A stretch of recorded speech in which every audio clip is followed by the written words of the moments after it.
तो बच्चों last class में हम लोगों ने प्रॉपर्टीज ऑफ कंडक्टर्स डिस्कस किया था और we have seen the proof for some of the properties also. Questions हमने based on properties of conductor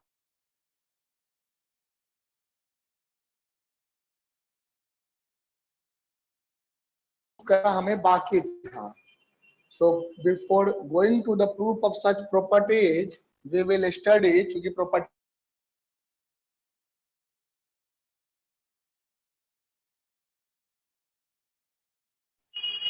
sir आने से पहले आप बोलिए। सर रिकनेक्ट करने कुछ आ ही नहीं रहा सर। हाँ कर लीजिएगा, रिकनेक्ट कर लीजिए।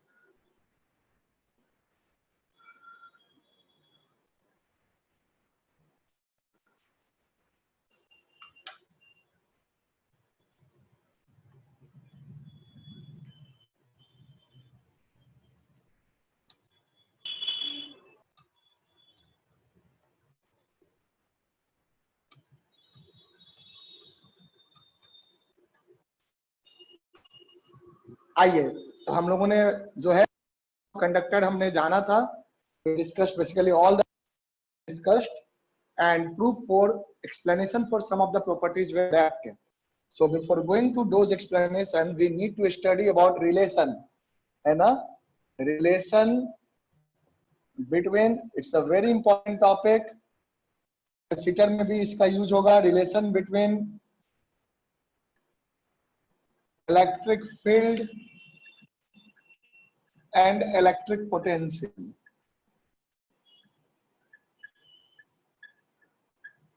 Relation between electric field and electric potential. Field को आप डिफाइन कैसे करते थे? फील्ड के डेफिनेशन के लिए आपने यूज किया था the concept of force. Force के हेल्प से, फोर्स पर यूनिट चार्ज, याद आ रहा है?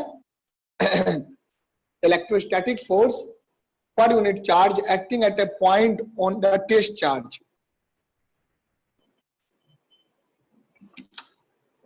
Electrostatic force per unit charge acting at a point on the test charge. इसके हेल्प से आपने जो है निकाला था, है ना, फील्ड का कॉन्सेप्ट। सो फील्ड आपने कैसे डिफाइन किया था? फील्ड आपने डिफाइन किया था the net electrostatic force per unit test charge, क्यों know. So this was your electric field. और पोटेंशियल मेरा बेटा कैसे आपने डिफाइन किया था? पोटेंशियल में डिफाइन किया था delta we, that is the change in potential was equal to delta U, that is change in potential energy per unit charge। याद आ रहा है? ये दो कॉन्सेप्ट हमने पढ़ा था और डेल्टा यू डिफाइन किया था। डेल्टा यू से रिलेट हो जाएगा, since delta U was equal to F dot R का इंटीग्रल, है ना। इसका निगेटिव क्यों? क्योंकि negative of the work done by electrostatic force होता था, है ना। तो work done by the electrostatic force क्या हो जाएगा?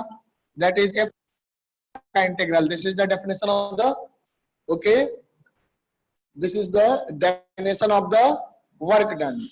तो ये वर्क डन का डेफिनेशन हो गया।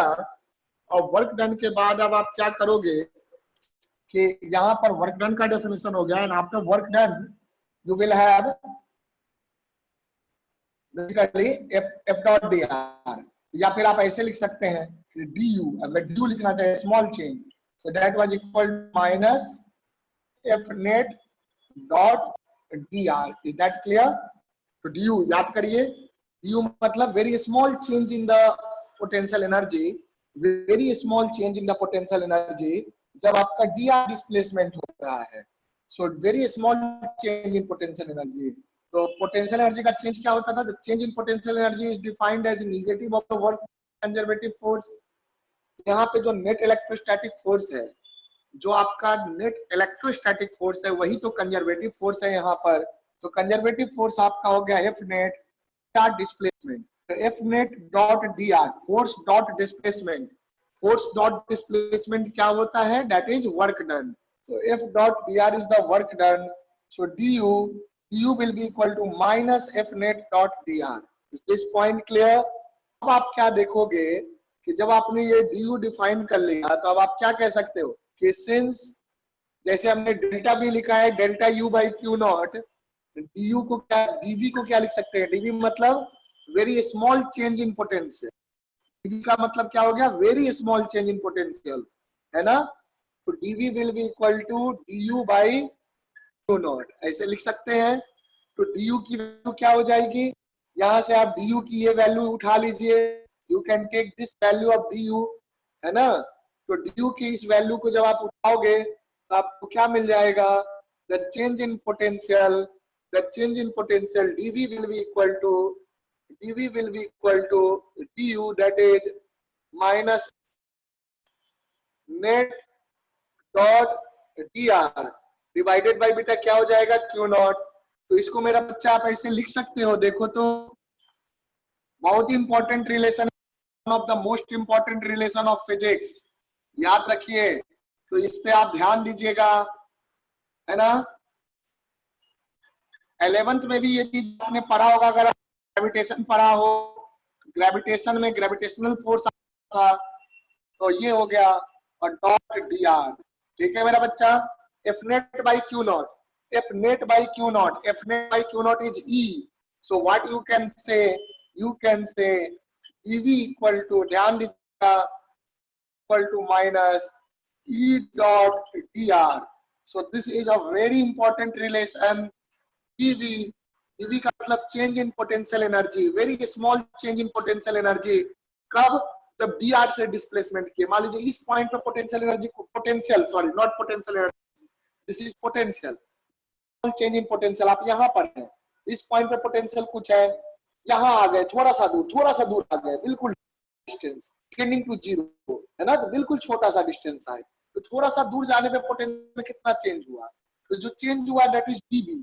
So dv equal to minus E dot dr.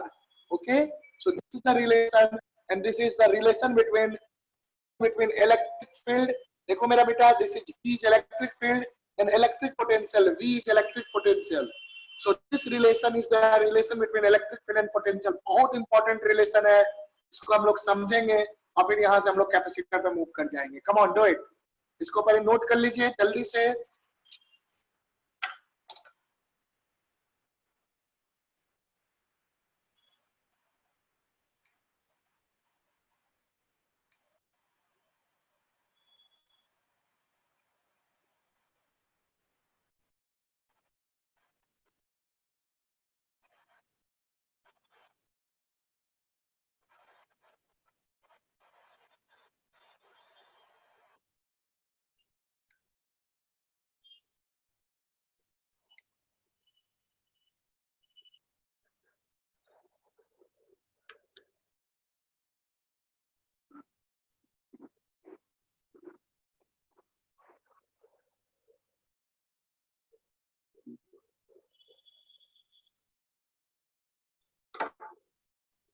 Note हो गया बेटे, हैव यू नोटेड इट?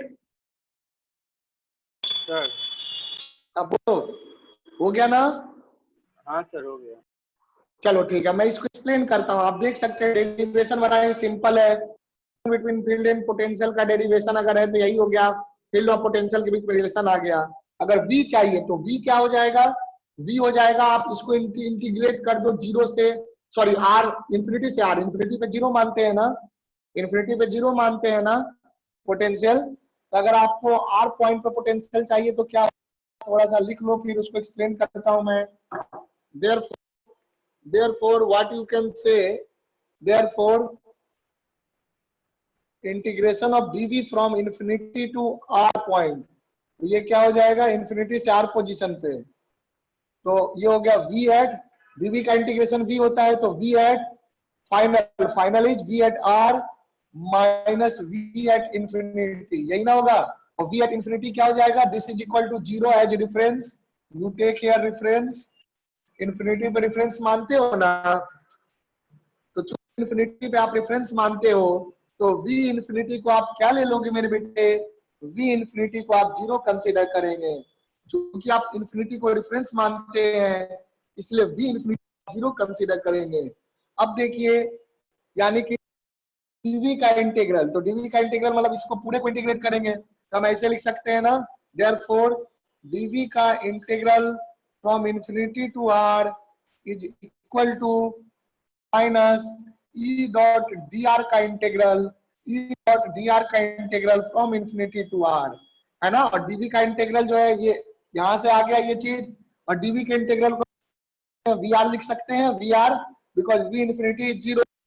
यहां से आपको क्या आ जाएगा, potential at any position R, any position R is equal to integral of E dot D R from infinity to R, from infinity to R. Clear, तो ये चीज आप नोट कर लीजिए। ठीक है बच्चे, इसको जल्दी नोट कर लो। ये आपका इक्वेशन बन गया, इस इक्वेशन के हेल्प से भी क्वेश्चन सॉल्व होता है।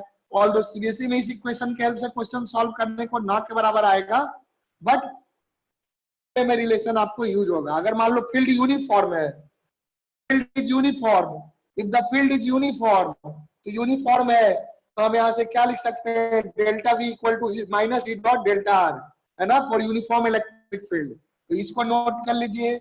एक तो रिलेशन आपका ये हो गया 1 नंबर, इसी से आपने इसको लाया 2 नंबर, और यूनिफॉर्म फील्ड के लिए क्या लिखोगे 3rd नंबर के लिए, if electric field, E means electric field is uniform, is uniform, then आपका इलेक्ट्रिक फील्ड यूनिफॉर्म होता है।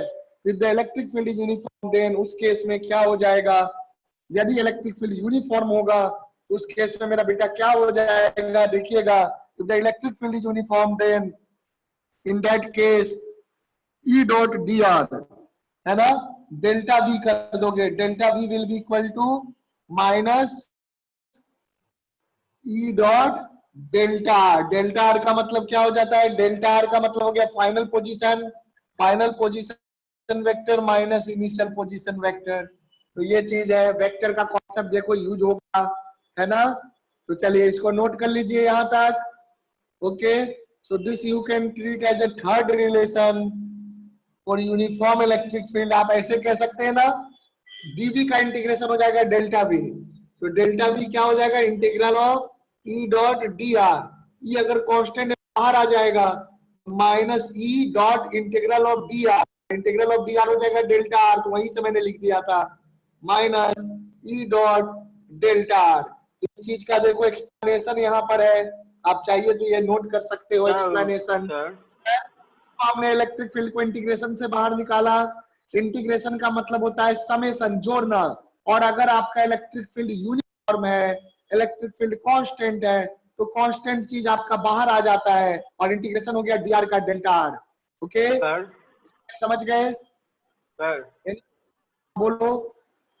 सर यहाँ पे v पोटेंशियल ऑफ r का वैल्यू ये ना आएगा सर, माइनस इंटीग्रेशन ऑफ क्या क्या बेटा, भी नहीं सुना मैं। सेकेंड वाला इक्वेशन सर देखिए एक बार, हाँ, माइनस होगा ना सर वहाँ पे। अब माइनस साइन छूट गया है, सही, थैंक यू। वाला माइनस रहेगा, बिल्कुल रहेगा, माइनस होगा, माइनस साइन छूट गया था, है ना, आपको सही कर लेना, माइनस साइन रह गया था, कर दो बेटा।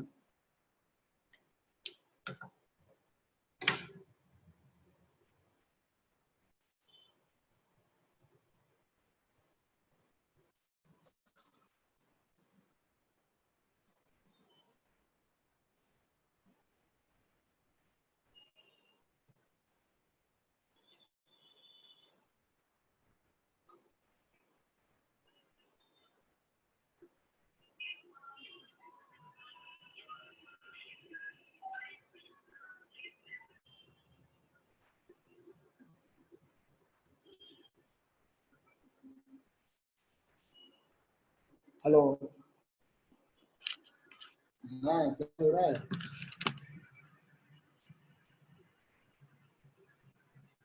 अच्छा ठीक है, चलो रेस्ट करने दो,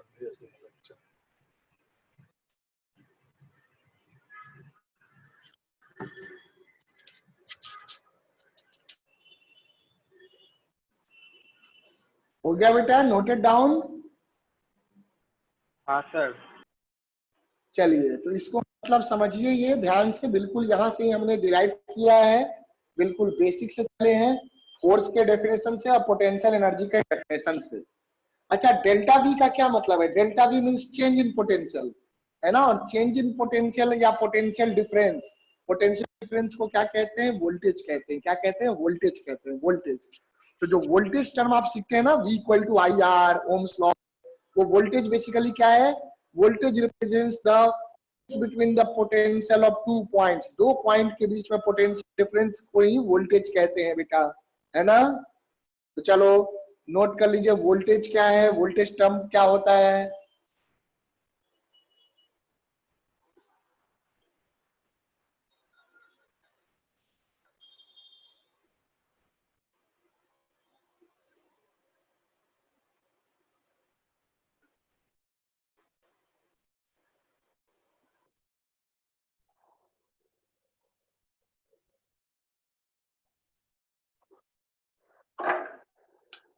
Note, we are going to define the term voltage.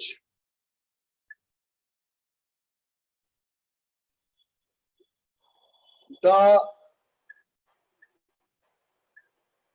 potential difference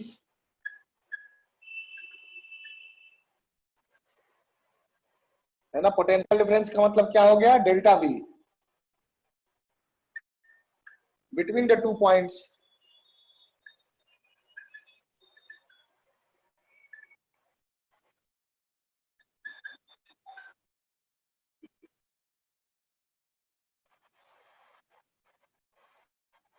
it's called voltage, है ना। इलेक्ट्रिक पोटेंशियल डिफरेंस, ग्रेविटेशन में नहीं होता वोल्टेज, इलेक्ट्रिक वर्ड भी चाहिए तो जोड़ दीजिए ताकि आप डिफरेंशिएट कर सके, किसी भी वोल्टेज के लिए ऐसा नहीं है बेटा। तो the electric potential difference between the two points is called voltage, है ना। तो मान लीजिए यहाँ पर पोटेंशियल है मान लो 10 वोल्ट, और यहाँ पे पोटेंशियल है, ए पॉइंट पे 10 वोल्ट है, बी पॉइंट पे पोटेंशियल है -10 वोल्ट। तो बताइए वोल्टेज क्या हो जाएगा ए और बी के बीच में? Voltage between point A and B क्या हो जाएगा बेटा? बताओ। अगर यहाँ पोटेंशियल 10 वोल्ट, पोटेंशियल -10 वोल्ट है, तो voltage between A and B क्या हो जाएगा? जीरो। जीरो बेटा। डिफरेंस करके देखो, वोल्टेज होता है मेरा अच्छा, बेटा, वोल्टेज माइनस होता है -20 वोल्ट। वी ए बी का मतलब V A minus V B, ठीक है। तो ये हो जाएगा V A 20 minus V volt. B, that is 10 volt -10 volt, ठीक है ना। तो ये हो जाएगा 20 वोल्ट। अगर हम V B minus V A करेंगे, पोटेंशियल, इसका मतलब आप potential of A with respect to B, इसको क्या पढ़ते हैं? Potential of A with respect to point B, potential of A with respect to B point. So that is what we read VAB. So that is VA minus VB. So that is 20 volt. और VBA क्या हो जाएगा? VBA हो जाएगा आपका VB minus VA. So that will be equal to -20 volt, ठीक है बेटा। That will be equal to -20 volt. चलो सब कोई कर लो इसको जल्दी से। पोटेंशियल का मतलब आप समझ रहे हैं? चलिए अच्छी बात है, इसको नोट कर लीजिए बेटा।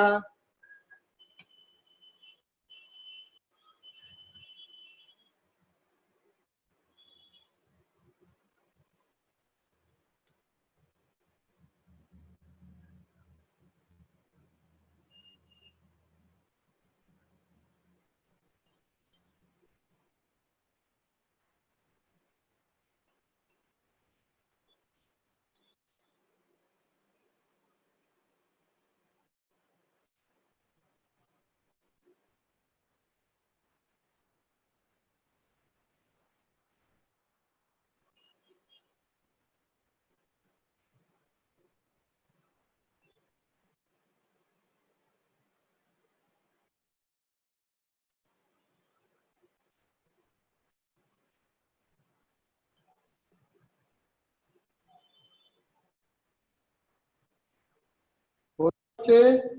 Noted down? Yes sir. चलो अच्छी बात है, ठीक है बेटा। यहाँ तक बात समझ गए, relation between field and potential. ये तीनों केसेस याद रखिएगा, स्मॉल चेंज के लिए, किसी पॉइंट के पोटेंशियल के लिए इंटीग्रेट करके, और अगर यूनिफॉर्म है तो ऐसे करेंगे।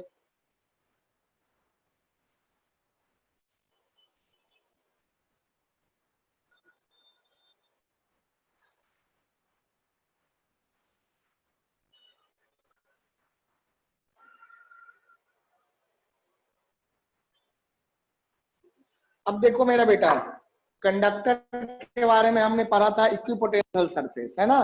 तो अभी हम यहाँ से इसी रिलेशन से जानेंगे कि इक्विपोटेंशियल सरफेस क्या होता है। सुनो, सबसे पहले हम लोग जानेंगे what do we mean by equipotential surface. बड़ा इंपॉर्टेंट पॉइंट है इक्विपोटेंशियल सरफेस। लिख लो, नाम से ही आपको इसका डेफिनेशन, नाम में ही इसका डेफिनेशन छुपा हुआ है। इक्वी मतलब एक जैसा, इक्वल, पोटेंशियल मतलब बराबर पोटेंशियल हो, सरफेस। तो सरफेस के अगर हर एक पॉइंट पे, if at each every surface there is equal potential, है ना, that is same potential, then we say that such a surface is an equipotential surface. ये बात गया दिमाग में? बताइए। चलिए, तो हम क्या कहेंगे? इक्विपोटेंशियल सरफेस का मतलब हो गया अ सरफेस, सरफेस जरूरी नहीं कि प्लेनर हो, कर्व सरफेस भी हो सकता है। स्फीयर है तो स्फीयर में सरफेस कैसा होगा? कर्व होगा ना, है ना। तो प्लेनर सरफेस ही कोई जरूरी नहीं है। सिलेंडर है तो सिलेंडर में भी कर्व सरफेस होगा। तो बॉडी टू बॉडी पे सरफेस का नेचर डिपेंड करेगा। तो सरफेस की बात हो रही है, a surface on which, a surface on which the electric potential, a surface on which the electric potential, a surface on which the electric potential is uniform, a surface on which the electric potential is uniform, a surface on which the electric potential is uniform. समझा बेटा? A surface on which the electric potential is, a surface on which the electric potential is uniform. A surface on which the electric potential is uniform throughout the surface, throughout the surface, a surface on which the electric potential is uniform throughout the surface. Got it? It's called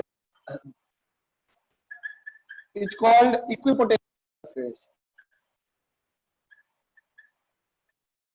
uniform का मतलब constant की बात कर रहे हैं, है ना। Uniform means constant. Equipotential surface, तो ऐसे सरफेस को क्या कहते हैं? इक्विपोटेंशियल सरफेस कहते हैं। समझा? अब जरा सोचो, इक्विपोटेंशियल सरफेस अगर होगा या इसका मतलब पोटेंशियल भी चेंज नहीं हो रहा है। इक्विपोटेंशियल सरफेस पे अगर एक पॉइंट से दूसरे पॉइंट पे जाएंगे पोटेंशियल में चेंजिंग आएगी?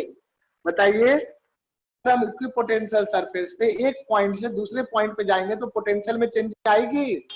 नो सर, नहीं आएगी ना। इक्वल पोटेंशियल है, तो जब पोटेंशियल हर जगह बराबर है तो no change will be there. So properties of equipotential surface, properties of equipotential surface. Equipotential surface के क्या क्या प्रॉपर्टीज होते हैं? देखो, पहले नंबर पे no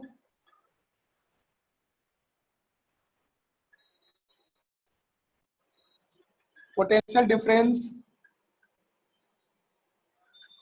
is there between any two points on the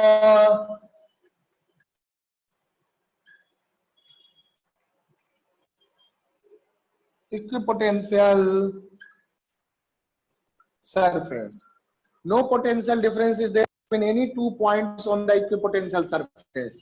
दूसरा पोटेंशियल डिफरेंस नहीं है, तो आपने क्या जाना था, आपने ये देखो ऐसे एक रिलेशन जान लीजिए, आपने क्या पढ़ा था कि डेल्टा वी, देखो delta V equal to delta U by Q naught, यही ना पढ़ा था, या डेल्टा यू बाई क्यू, तो डेल्टा यू क्या हो जाएगा बेटा, Q into delta V, Q into delta V हो जाएगा। ये रिलेशन याद है ना पोटेंशियल और एनर्जी के बीच में, U equal to Q into delta V. तो इक्विपोटेंशियल सरफेस पे आपको क्या है, नो पोटेंशियल डिफरेंस, यानी कि delta V equal to zero, तो डेल्टा वी जीरो होगा तो डेल्टा यू जीरो हो जाएगा, और डेल्टा यू क्या होता है, work done by the electrostatic force का निगेटिव होता है, तो यानी कि work done by the electrostatic force zero हो जाएगा। ये बात समझ में आया, बताइए। Yes sir. है ना, क्योंकि डेल्टा यू जीरो है तो डेल्टा वी जीरो है, सॉरी डेल्टा यू जीरो है तो डेल्टा यू जीरो है, डेल्टा यू जीरो है तो वर्क डन जीरो है। It no work is required to be done, no work is required to be done to move a point charge from one point to other point on potential surface, है ना, किसी point charge को potential surface के ऊपर एक जगह से दूसरी जगह ले जाने में कोई वर्क करने की जरूरत नहीं होती है, कोई वर्क नहीं करना पड़ता है। So no work is done, no work is to be done in order to move, no work is to be done in order to move a point charge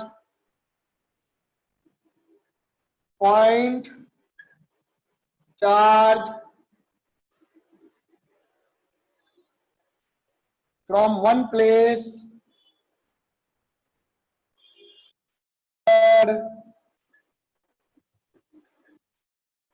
on an equipotential surface, on an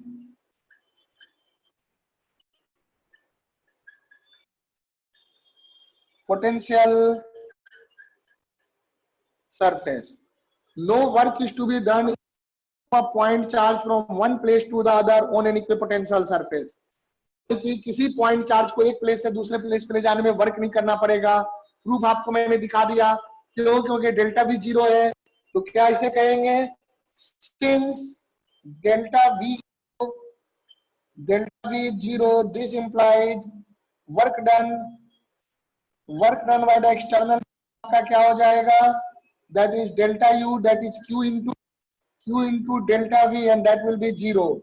So work done by any external force in order to move a point charge from one point to other, slow से slow, rest से rest ले जाएंगे, तो क्या होगा, kinetic energy में change नहीं होगी। और उस केस में आपको पता है work done by external force equal to delta U होता है, जब हम काइनेटिक एनर्जी में चेंजिंग नहीं करते हैं। ये बात समझा ना मेरा बेटा, तो यानी कि work done by the external force zero हो जाएगा, और work done by external force zero हो जाएगा कब, when you move a point charge, ध्यान से सुनो, when you move a point charge one position to other position, from one region to other region on any surface। ये बात clear हो गया, चलिए बहुत अच्छा, इसको क्लियर कर लो।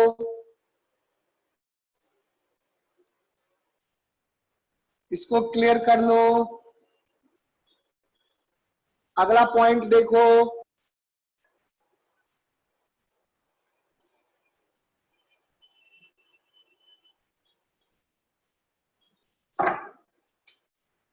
तीसरा point, the electric field, the net करके लिख लो, द नेट इलेक्ट्रिक फील्ड, और नेट इलेक्ट्रिक खाते किससे, फील्ड लाइन से। तो यहाँ पे क्या होता है, नेट इलेक्ट्रिक है इक्विपोटेंशियल सरफेस के हर एक पॉइंट पे परपेंडिकुलर होता है। नेट इलेक्ट्रिक फील्ड परपेंडिकुलर होगा तो फील्ड लाइन भी परपेंडिकुलर हो जाएगा। Net electric field and hence the electric field lines, electric field lines, the net electric field and hence the electric field lines are perpendicular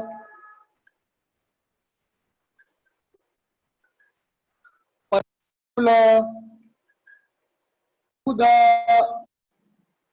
perpendicular at every point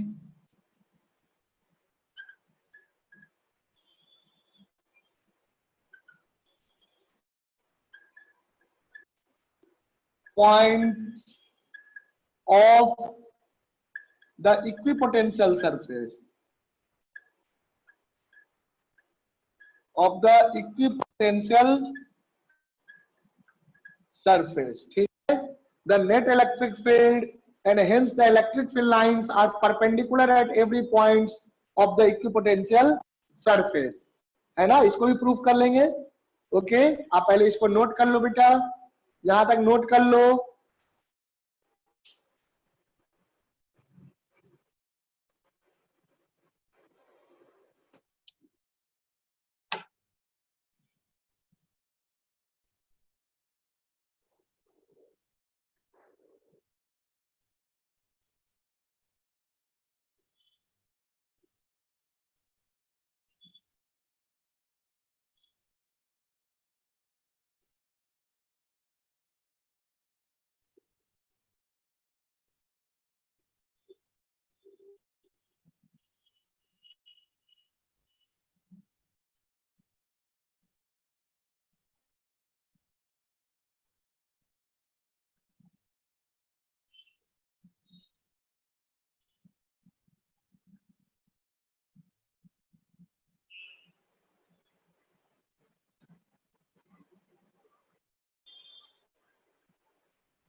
हो गया मेरा बच्चा, completed? बोलो बेटे, is this point completed? Yes sir. Note कर लिया? चलो इसको प्रूव कर लेंगे, उससे पहले एक और पॉइंट लिख लो। देखो, इक्विपोटेंशियल सरफेस का मतलब है कि उसके हर एक पॉइंट पे पोटेंशियल सेम है। मान लो दो डिफरेंट इक्विपोटेंशियल सरफेस, एक 10 वोल्ट का, एक 20 वोल्ट का, तो ऑब्वियसली दोनों पोटेंशियल सरफेस दूसरे को इंटरसेक्ट नहीं करेंगे, क्योंकि जहां पे इंटरसेक्ट करेंगे कॉमन पॉइंट ऑफ इंटरसेक्शन क्या हो जाएगा? कॉमन पॉइंट ऑफ इंटरसेक्शन पे दो अलग अलग पोटेंशियल हो जाएगा। वो तो पॉसिबल नहीं कि एक ही पॉइंट पे दो पोटेंशियल हो, है ना। एक ही पॉइंट पे इसमें दो पोटेंशियल पॉसिबल नहीं है। जैसे फिल लाइंस नहीं इंटरसेक्ट कर सकते ड्यू टू डिफरेंट डायरेक्शन, वैसे ही आपको इक्विपोटेंशियल इंटरसेक्ट कर सकते हैं, because at the point of intersections there will be two different values of potential which is not possible at the same point. Two different potential is not possible. ये चौथे point पे लिख लीजिए, फिर third point का proof देख लेंगे। देखो तो क्या हो जाएगा,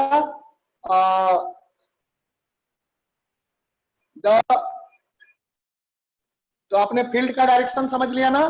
कहीं पे अगर इक्विपोटेंशियल सरफेस है तो इलेक्ट्रिक फील्ड का डायरेक्शन क्या होगा? इलेक्ट्रिक फील्ड हमेशा परपेंडिकुलर टू इक्विपोटेंशियल सरफेस होगा, है ना। एक और पॉइंट आएगा इसके, पहले लिख लो ये, the two different equipotential surface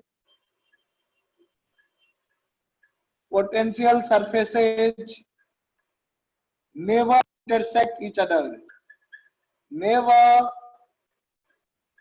intersect each other. Reason क्या है? Because at the point of intersection, at the points of intersection, surface है तो बहुत सारे पॉइंट इंटरसेक्शन हो जाएंगे बेटा, because at the points of intersection,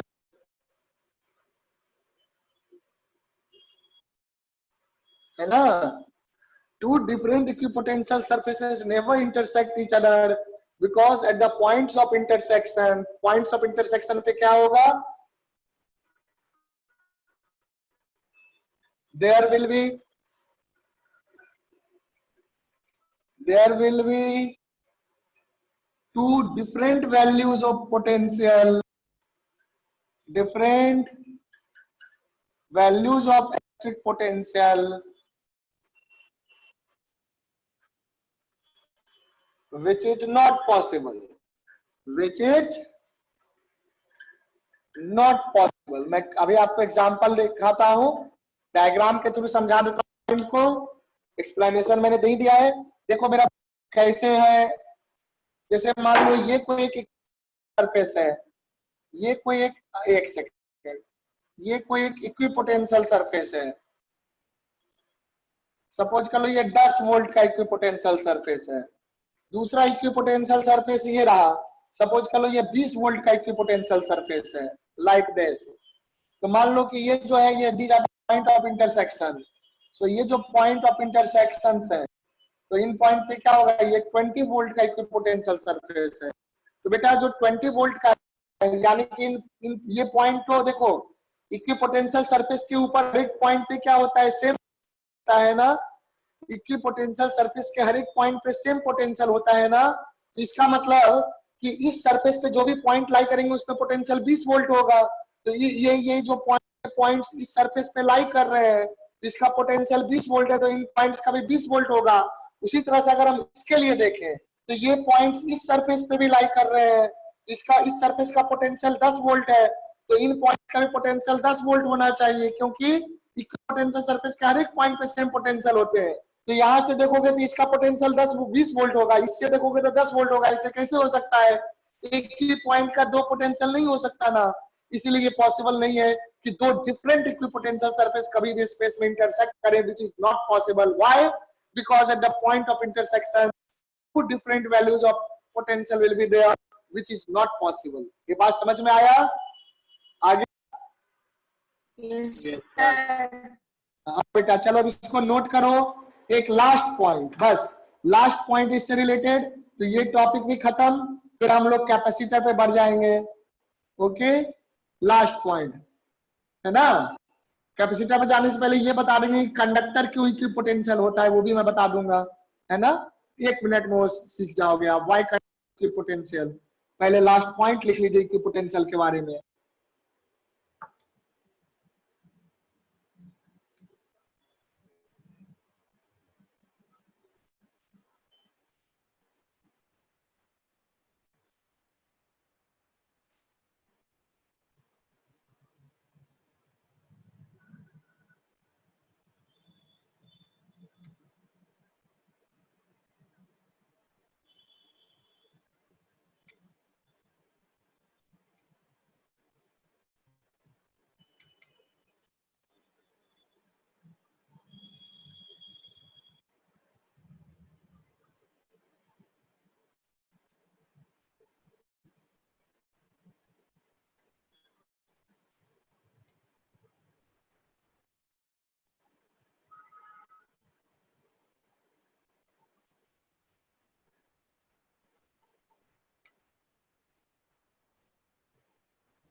हो गया सर।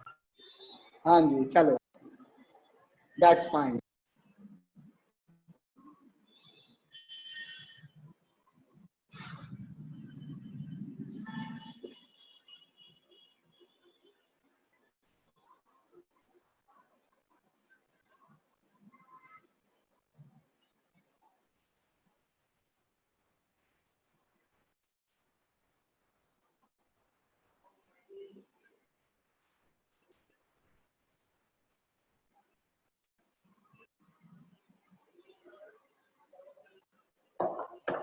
आइए, हाँ, पांचवा point, this is also very important point, याद रखिएगा। देखो हमने क्या पढ़ा, हमने पढ़ा फील्ड जो होता है वो इक्विपोटेंशियल सरफेस के परपेंडिकुलर है, पढ़ा ना बेटा।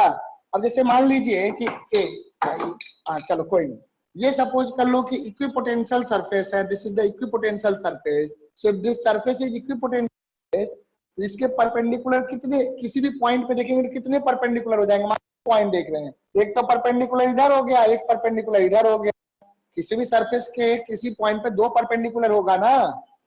Yes sir. हाँ, लेकिन अब सोचो इलेक्ट्रिक फील्ड, ये बात तो आप समझ गए कि इलेक्ट्रिक फील्ड इक्विपोटेंशियल सरफेस के परपेंडिकुलर होगा, पर परपेंडिकुलर डायरेक्शन किधर होगा, इधर होगा कि इधर होगा, कैसे डिसाइड करेंगे कि out of the two possible direction which will be the direction of the electric field. तो उसको ये पांचवें पॉइंट्स में बता रहा हूं, चूंकि डायरेक्शन बता रहा है तो वेरी इंपॉर्टेंट है मेरा बेटा, ध्यान देना, है ना। द डायरेक्शन ऑफ, मैं पिछले पॉइंट को भी इसमें जोड़ दूंगा, electric field intensity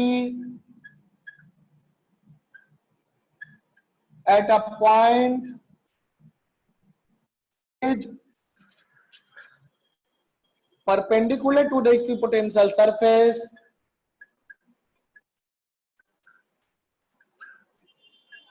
to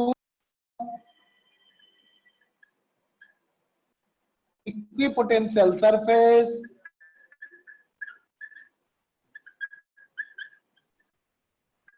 and is perpendicular to the equipotential surface and अब डायरेक्शन बताएंगे, and it is in the direction of, ध्यान से, it is in the सबसे important point, in the direction of decreasing potential, है ना, ये point इस topic का सबसे इंपॉर्टेंट है, डायरेक्शन ऑफ पोटेंशियल, पोटेंशियल घट रहा होगा ना बेटा उस डायरेक्शन में होगा। यानी कि कैसे डिसाइड करेंगे बेटे, जैसे ये सरफेस रहा, सपोज करो ये इक्विपोटेंशियल सरफेस है, तो ये बात तो बिल्कुल सच है कि अगर मैं इस इक्विपोटेंशियल सरफेस पे मान लो ये पॉइंट देख रहा हूं तो इस पॉइंट पे एक परपेंडिकुलर ऐसा होगा और एक परपेंडिकुलर नीचे होगा, लेकिन मैं कौन सा डायरेक्शन हूं, ये वाला या ये वाला, तो मैं ये देखूंगा कि अगर मैं इस डायरेक्शन में मूव करता हूं आगे की ओर तो क्या इस डायरेक्शन में मूव करने में पोटेंशियल घटता है कि बढ़ता है, फिर इधर देखूंगा घटता है कि बढ़ता है, एक ही तरफ देखेंगे समझ में आ जाएगा। मान लो इधर जा रहे हैं और इधर जाने में पोटेंशियल घट रहा है तो यही डायरेक्शन होगा फील्ड का डायरेक्शन, डिक्रीजिंग पोटेंशियल। लेकिन इधर जाने पे अगर पोटेंशियल बढ़ रहा है तो डायरेक्शन क्या होगा, उल्टा होगा, नीचे वाला डायरेक्शन होगा। समझ में आया ये लॉजिक, बोलिए। Yes sir. हाँ जी, तो इक्विपोटेंशियल सरफेस के परपेंडिकुलर, ये बात तो ठीक है कि the electric field intensity will be perpendicular to equipotential surface, but where, in which direction, it will be in the direction of decreasing potential। ये बात दिमाग में गया सबके, it will be in the direction of decreasing potential। come on, do it, note कर लो, come on बेटा, do it।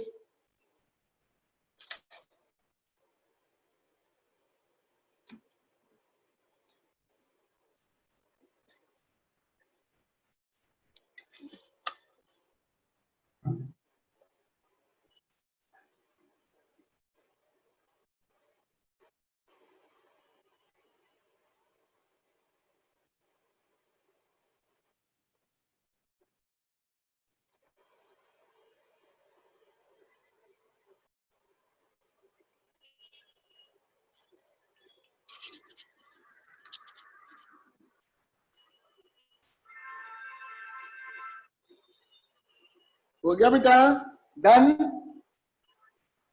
Yes sir. Yes sir. तो ये बात समझ गए। अब देखो, अब ये भी बात थोड़ा जान ले कैपेसिटर पे जाने से पहले कि कंडक्टर का सरफेस या कंडक्टर का वॉल्यूम इक्विपोटेंशियल वॉल्यूम क्यों होता है ना। अगर पूरा वॉल्यूम इक्विपोटेंशियल वॉल्यूम है तो सरफेस इक्विपोटेंशियल सरफेस हो जाएगा कंडक्टर का, है ना। सिर्फ कंडक्टर में नहीं होते, बहुत जगह इक्विपोटेंशियल सरफेस हो सकते हैं, पर कंडक्टर इक्विपोटेंशियल सरफेस होता है। वॉल्यूम इक्विपोटेंशियल वॉल्यूम होता है, इसका प्रूफ देख लो। Why a conductor is an equipotential volume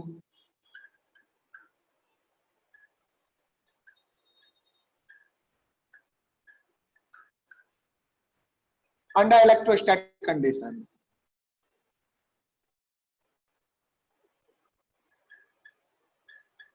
static condition, दो क्वेश्चन में लिखाऊंगा यहां पर, ठीक है बेटा। Why a conductor is an equipotential volume under electrostatic conditions? बिल्कुल एक लाइन का काम है। देखो सोचो, कंडक्टर लो, 3D में कंडक्टर मान लो, इससे ले लिया, 3 डायमेंशन है, प्लेन मत मानो, सरफेस मत मानो, है ना, 3D ऑब्जेक्ट है कोई कंडक्टर का, तो ये कंडक्टर है, वॉल्यूम कंडक्टर है, कंडक्टर मटेरियल है बेटा। कंडक्टर के अंदर में इलेक्ट्रिक फील्ड क्या होगा इलेक्ट्रोस्टैटिक में? What will be the value of electric field? Zero होगा। कंडक्टर के मटेरियल में इलेक्ट्रिक फील्ड जीरो हो जाएगा ना मेरा बेटा, तो इलेक्ट्रिक फील्ड चलिए जीरो होगा। अब आप जानते हैं relation between field and potential से, since dv equal to E dot D R, अगर ई और डी आर के बीच में थीटा एंगल है तो इसको ऐसे भी लिख सकते हैं, माइनस लगाना भूल गया, देखो माइनस, ऐसी गलती नहीं करना है ना, this is a blunder, minus sign को भूलना नहीं है, okay. E D R cos theta, तो ये है। अब बोलो ई तो अंदर में जीरो है ना, ई तो जीरो है ना, हाँ जी, Yes, sir. Yes sir.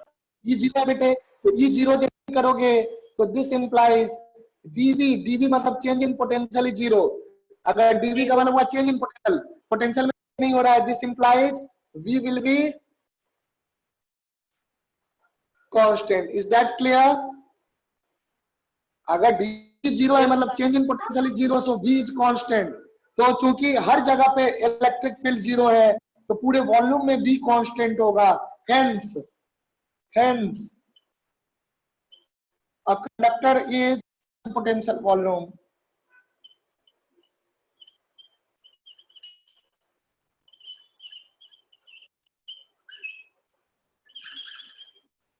A conductor body is an equipotential volume.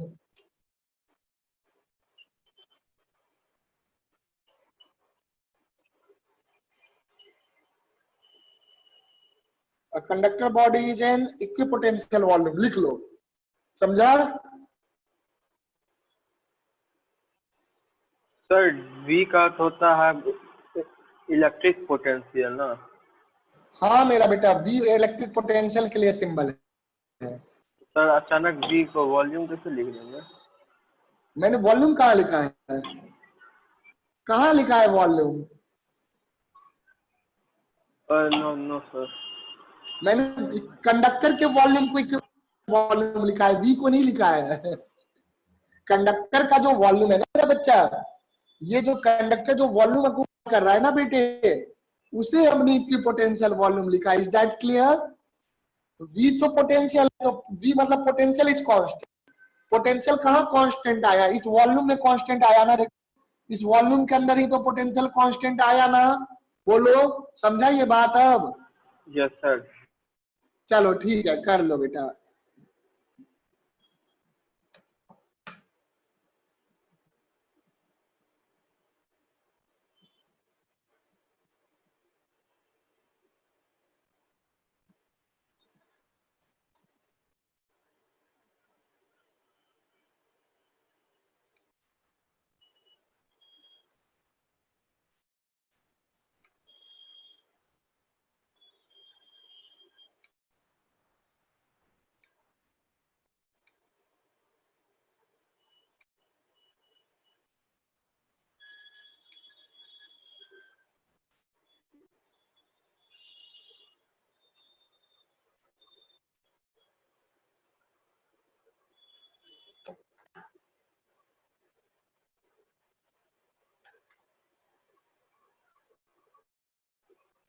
हो गया बेटे?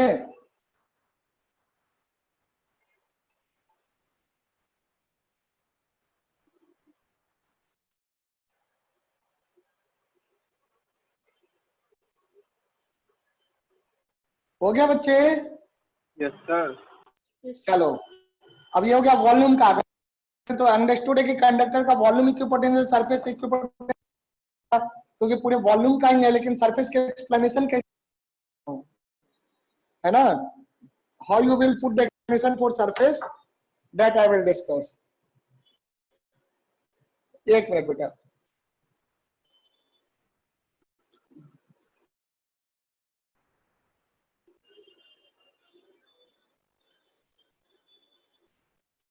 आप 10-15 मिनट एक्स्ट्रा पढ़ सकते हैं, इसीलिए जो है बीच में नहीं क्लास छोड़ना है किसी को, ध्यान रखना। We can to 15 minute extra today, okay.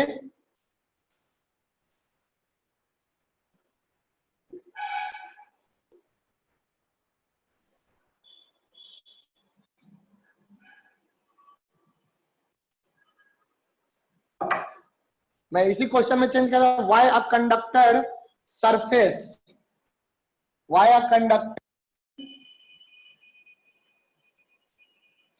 surface is an equipotential surface electrostatic condition। चलिए क्वेश्चन चेंज हो गया, why a conductor surface is an equipotential surface under electrostatic condition। अब हम सरफेस की बात कर रहे हैं, ध्यान से देखना।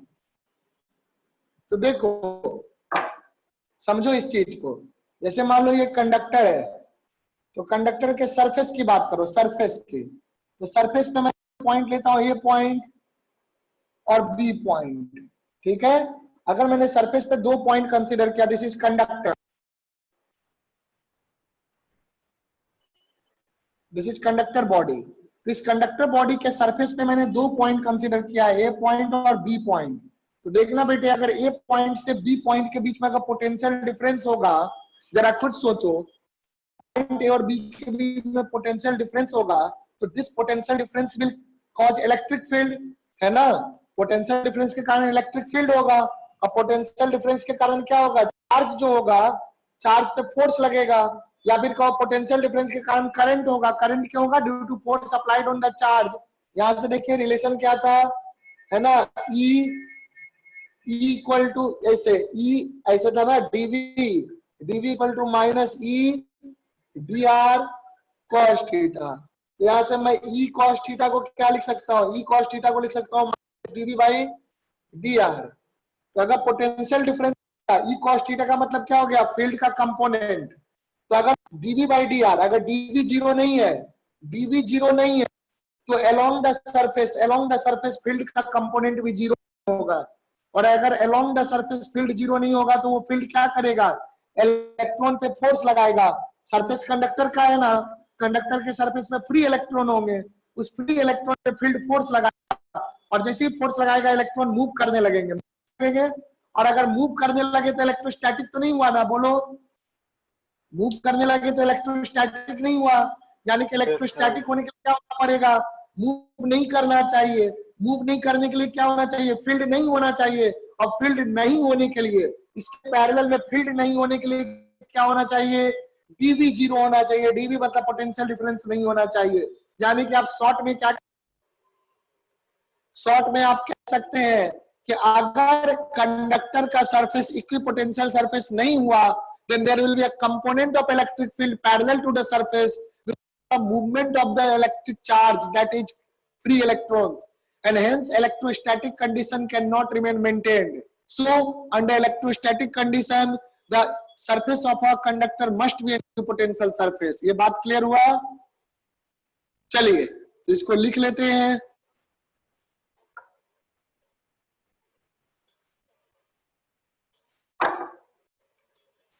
आंसर अंडर, रुक जाओ, if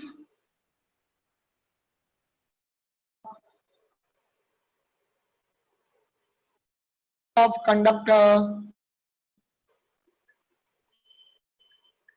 will not be an equipotential surface,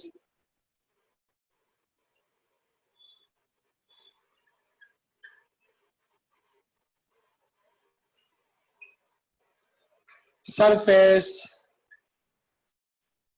then there will be a component of electric field,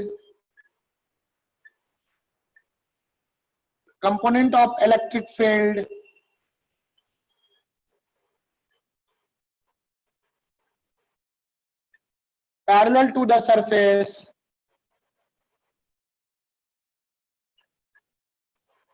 then there will be a component of electric field parallel to the surface. If the surface of conductor will not be an equipotential surface, then there will be a component of electric field parallel to the surface, है ना? Parallel to the surface, which will cause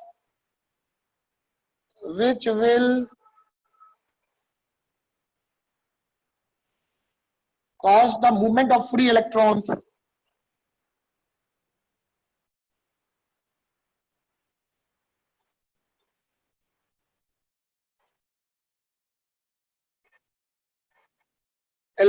Hence,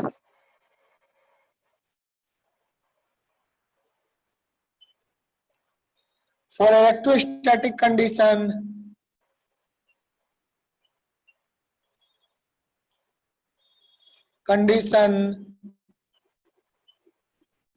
that is charges at rest, electrostatic मतलब charges at rest, the conductor surface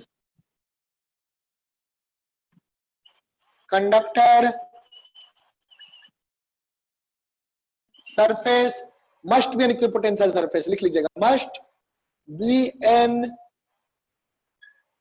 equipotential surface. चलो note कर लो बेटा, है ना?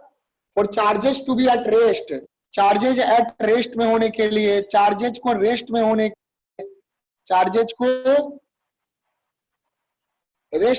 के लिए the conductor surface must be an equipotential surface. क्योंकि अगर रेस्ट में नहीं होगा तो इलेक्ट्रोस्टैटिक कंडीशन नहीं होगा. इलेक्ट्रोस्टैटिक कंडीशन के लिए आपको कंडक्टर सरफेस को इक्विपोटेंशियल सरफेस बनना पड़ेगा, है ना?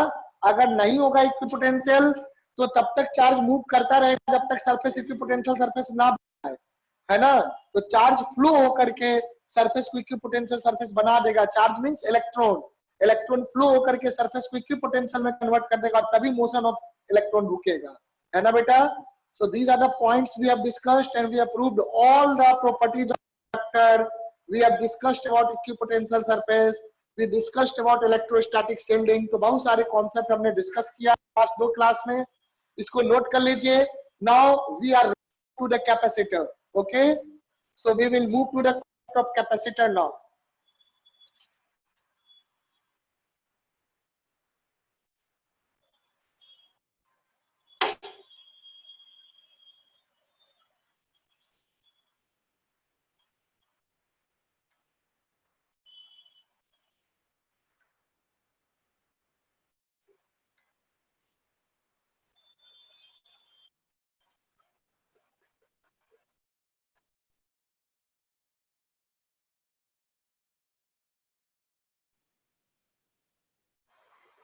हो गया बेटे? Is this complete? Yes, sir. चलिए आगे बढ़ते हैं.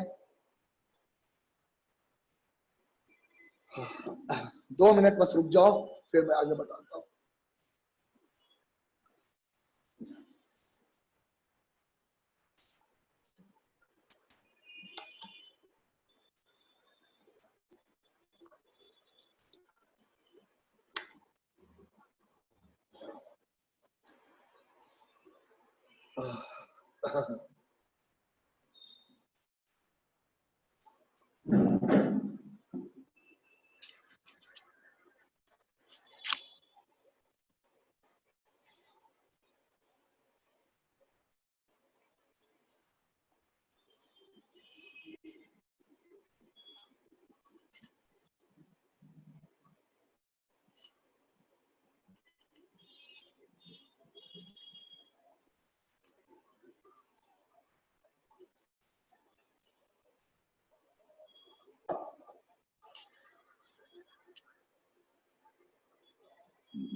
आइए देखिए capacitors.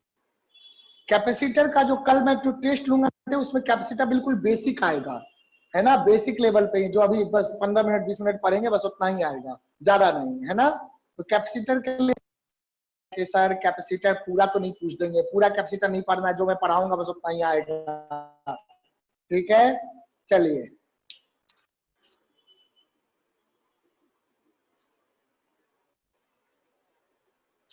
so let's discuss about it now, capacitors।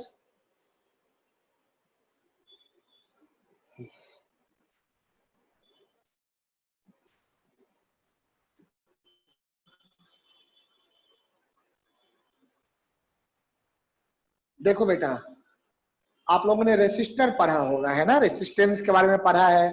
अगले चैप्टर में फिर से आप पढ़ेंगे करंट, इलेक्ट्रिसिटी जो है, ओम्स लॉ वगैरह, ये सारी चीजें आप यहाँ पे दोबारा पढ़ेंगे 12th क्लास। 10th में भी आप लोगों ने ओम्स लॉ, रेसिस्टेंस वगैरह वगैरह, series parallel combination of resistance, ये सब पढ़ा है। इसकी बात क्यों कर रहा हूँ कैपेसिटर में, समझिए इस बात को। मैं ये जानना चाहता हूँ कि आखिर ये रेसिस्टर था क्या। What was resistor? Resistance was a physical quantity, resistance quantity, it was a physical property, but what is resistor? resistor क्या है, बताओगे मुझे? what is resistor है क्या, ये चीज क्या है resistor?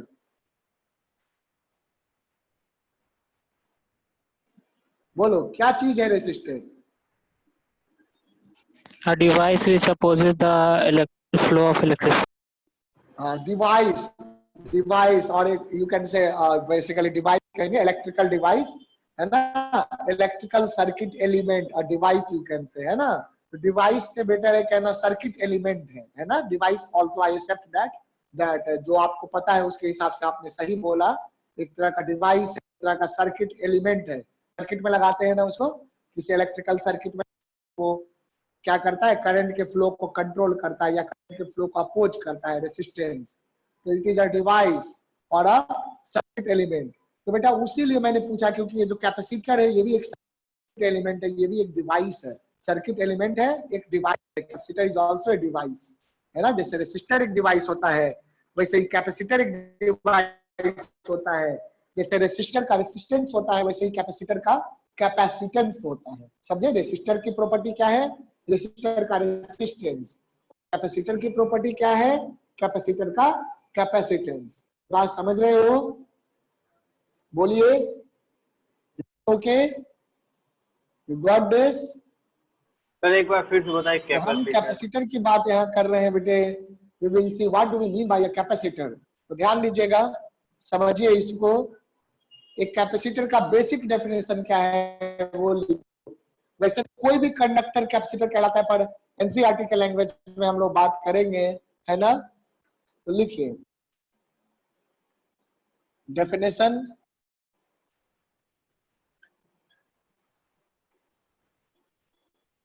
A capacitor is a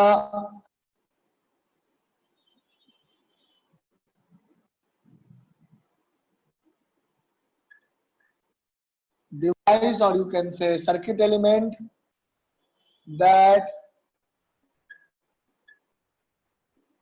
consists of two conductors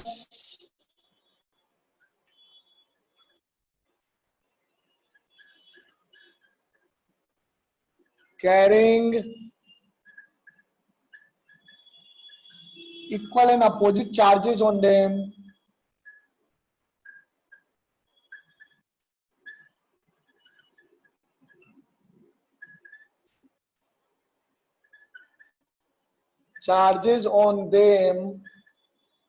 and kept at small separation, and kept at very small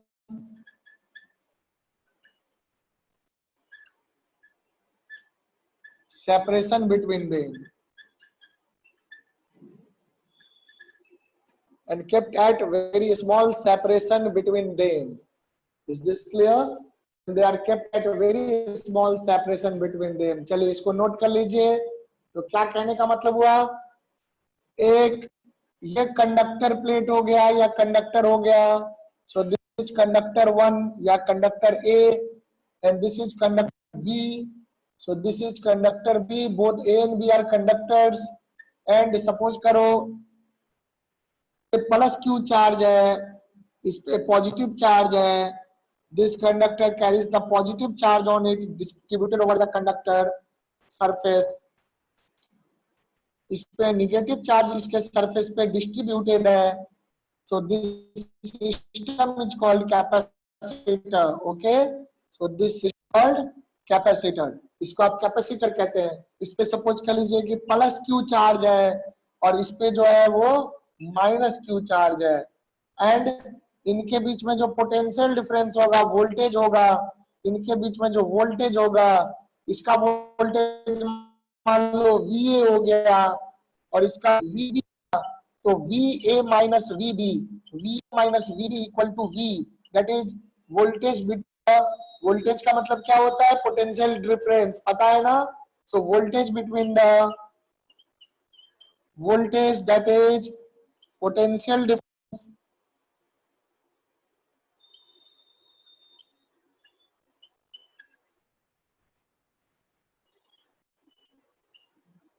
between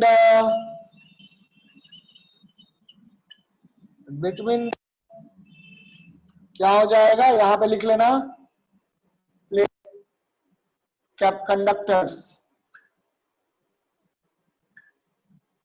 conductors of capacitor, between the conductors of capacitor, come on note it down।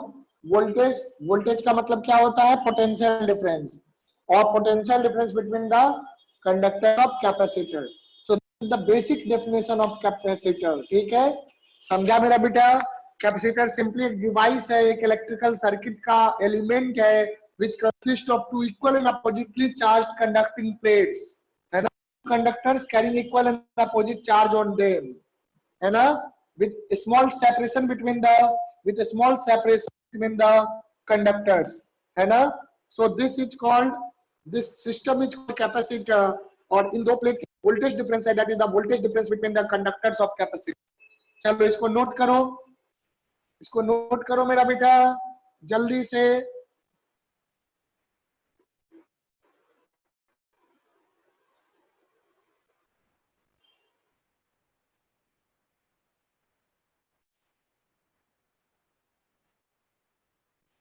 हो गया, noted down, is this complete.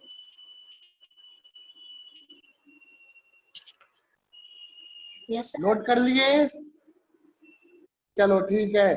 आगे मैं बताऊं, ये कोई दिक्कत तो इसमें नहीं है, पढ़ लो इसको अच्छे से, इसमें कोई दिक्कत।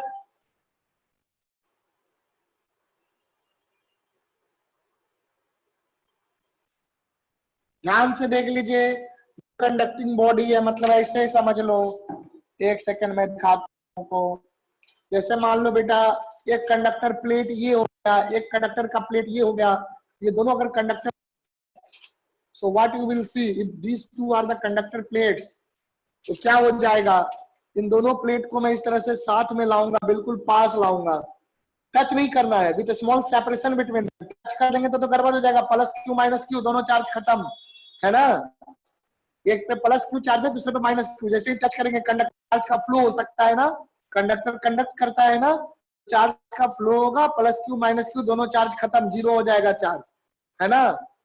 तो इसीलिए टच नहीं करना है, टच नहीं होता है, बिल्कुल दूर रहेगा, थोड़ा सा भी दूरी जरूर रहेगा, तो दोनों प्लेट्स के बीच में there will be between the plates, है ना, ये सेपरेशन होगा। तो दो प्लेट्स है, एक पे प्लस क्यू चार्ज, एक पे माइनस क्यू चार्ज, है ना। So this two, the system of this two plates is called capacitor, having plus Q and minus Q charge. इन दोनों प्लेट्स के बीच में जो पोटेंशियल डिफरेंस होगा, इसका वोल्टेज माइनस इसका voltage, the potential difference between the plates of capacitor will be called voltage across the capacitor, potential across the capacitor, ये हो जाएगा। तब आप क्या देखिएगा, यानी कि यहाँ पर इन दोनों के बीच का जो वोल्टेज है, that is the voltage across the plates of capacitor. चलिए, ये बात समझ में आ रहा है, गया दिमाग में कुछ? Yes, sir. हाँ चलो अभी और पढ़ोगे, अभी तो वो चलेगा, ये नेक्स्ट वीक तक ये चैप्टर चलेगा, बड़ा है। ओके, कैपेसिटर में बहुत कुछ है अभी।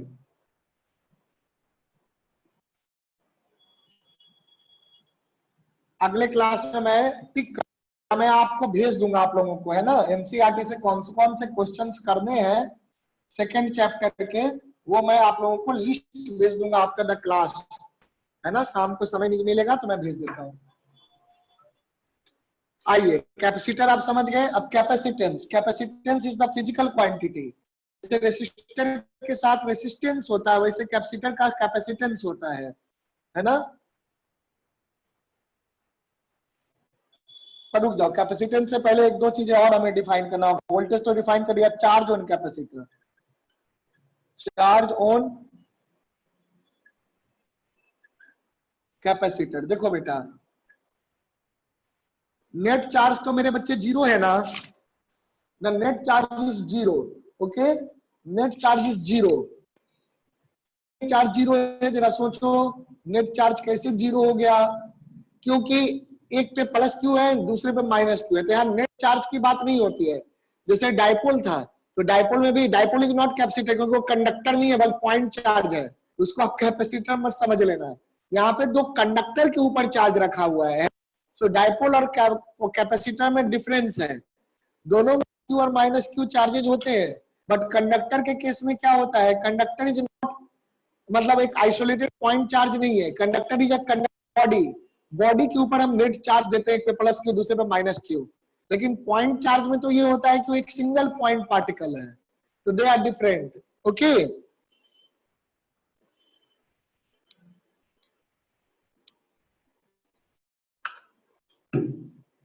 आइए देखिए। So we are talking about capacitor, charge on capacitor. तो चार्ज ऑन कैपेसिटर क्या होता है? कैपेसिटर पॉजिटिव प्लेट में, जैसे डाइपोल में जो है ना, डाइपोल में एक पार्टिकल के ऊपर जो चार्ज होता है उसके मैग्नीट्यूड को चार्ज ऑन डाइपोल कहते हैं ना, उसी तरह से कैपेसिटर में भी, या पॉजिटिव चार्ज वाले को चार्ज ऑन डाइपोल कहते थे, उसी तरह कैपेसिटर के केस में charge on the positive particle of, sorry, positive plate of the capacitor is called charge on capacitor. ठीक है, यानी कि प्लस क्यू, एक पे प्लस क्यू दूसरे पे माइनस क्यू है, तो चार्ज ऑन कैपेसिटर क्या कहोगे आप? Charge on capacitor is plus Q. Net charge is zero, net charge को चार्ज ऑन कैपेसिटर नहीं कहते हैं, ये बात गया दिमाग में। नेट चार्ज को चार्ज ऑन कैपेसिटर नहीं कहते हैं। चार्ज ऑन कैपेसिटर हम किसको कहते हैं? पॉजिटिव प्लेट पर जो चार्ज होता है उसे चार्ज ऑन कैपेसिटर कहते हैं बेटा। फिर आप कहोगे नेट चार्ज तो जीरो होता है, तो मैं भी कह रहा हूं कि नेट चार्ज जीरो होता है, बट नेट चार्ज को चार्ज ऑन कैपेसिटर नहीं कहते हैं, ये बात दिमाग में बैठाइए। ठीक है, कैपेसिटर किसको कहते हैं? Charge present on the positive plate of the capacitor is called charge on capacitor, ये बात दिमाग में रखना है, लिख लीजिए।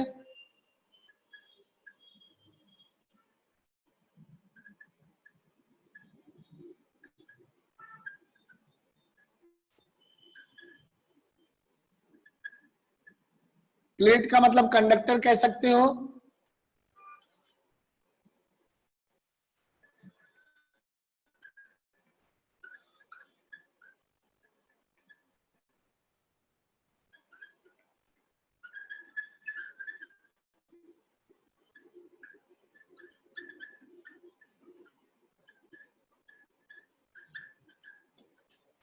नोट कर लो। जैसे कि मान लो ये एक प्लेट है कैपेसिटर का, दूसरा प्लेट ये हो गया,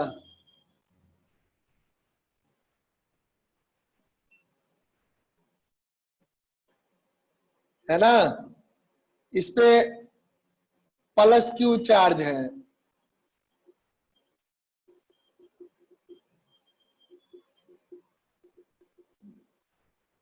इस पे minus Q charge,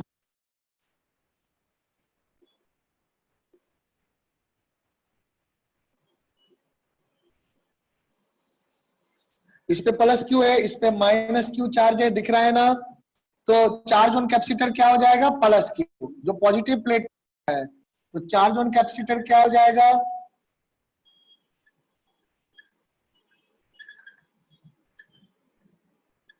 voltage across capacitor क्या हो जाएगा? अगर मान लो इसका वोल्टेज है V प्लस पॉजिटिव वाले, इसका वोल्टेज है V माइनस, तो वोल्टेज इसका पोटेंशियल V प्लस, इसका पोटेंशियल V माइनस, तो वोल्टेज हो जाएगा, पोटेंशियल डिफरेंस हो जाएगा voltage across the plates of capacitor.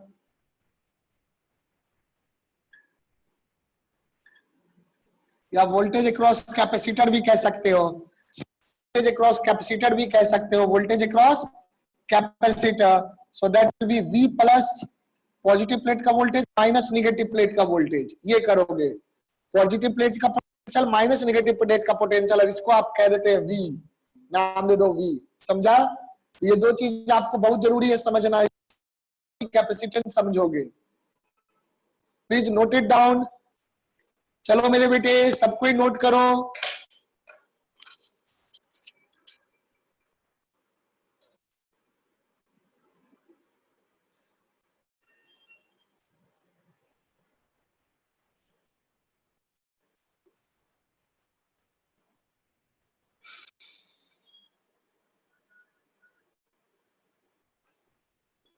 हो गया?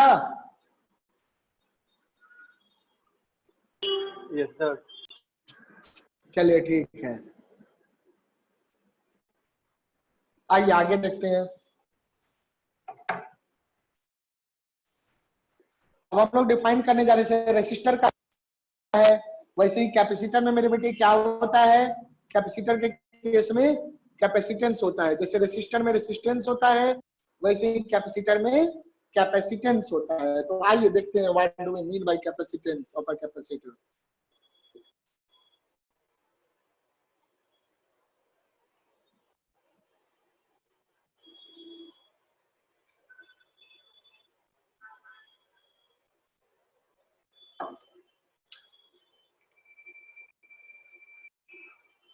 एक सेकंड।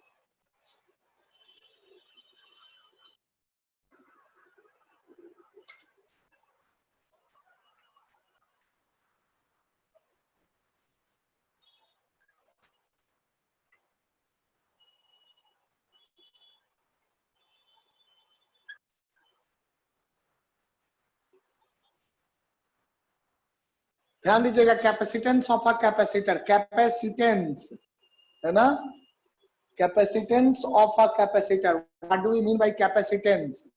समझिए, कैपेसिटेंस का क्या मीनिंग होता है ये हम लोग जानेंगे। What is capacitance of a capacitor? देखो बेटा, अगर किसी कैपेसिटर के प्लेट्स के अक्रॉस V वोल्टेज है, तो मैंने क्या बोला था, वोल्टेज अक्रॉस कैपेसिटर कैसे रखते हैं, माइनस नेगेटिव प्लेट का वोल्टेज। तो ये बात याद रखिएगा कि वोल्टेज अक्रॉस कैपेसिटर कैसे देखा जाता है, voltage on the positive plate of capacitor minus voltage of the negative plate of capacitor, potential कह लो बेसिकली, तो वो चीज है। तो that is what we call voltage of the capacitor, voltage across the capacitor. और charge on capacitor means Q, that is charge on positive of the capacitor. वही यहाँ पे कह रहे हैं, if Q be the charge on the capacitor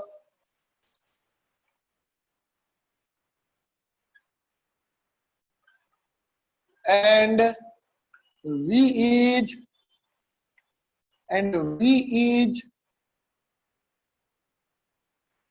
क्या है, voltage of potential of positive minus potential of negative. तो V is voltage drop between the plates of capacitor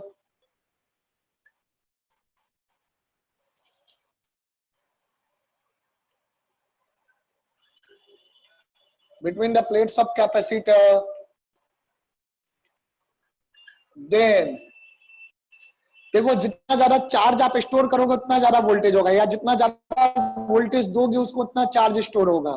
तो आप क्या कह सकते हैं, then V is directly proportional to, sorry, Q is directly proportional to V, Q is directly proportional to V, यानी कि capacitor जो है, कैपेसिटर के प्लेट पे हम जितना वोल्टेज देंगे उतना ज्यादा चार्ज स्टोर होता जाएगा।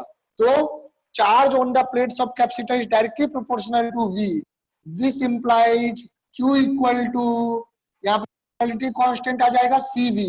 सो हियर द प्रोपोर्शनलिटी ऐसे ही डिफाइन करोगे, ठीक है। The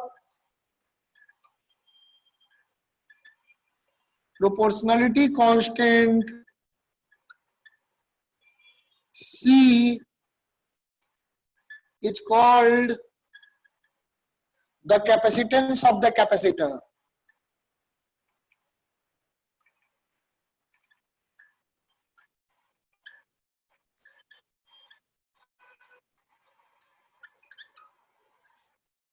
Proportionality constant C is called the capacitance of the,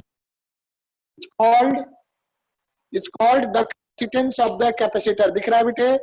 So this is called the capacitance of the capacitor. Please note it down. It's called the capacitance of the capacitor. Hence हम क्या लिख सकते हैं? Hence यहां से आप क्या लिख सकते हैं? इक्वेशन नंबर 1 मान लो इसको। So from equation 1, capacitance that is C will be equal to how much? C will be equal to Q by V. So Q equal to, याद रखिएगा, so C equal to Q by V, thus capacitance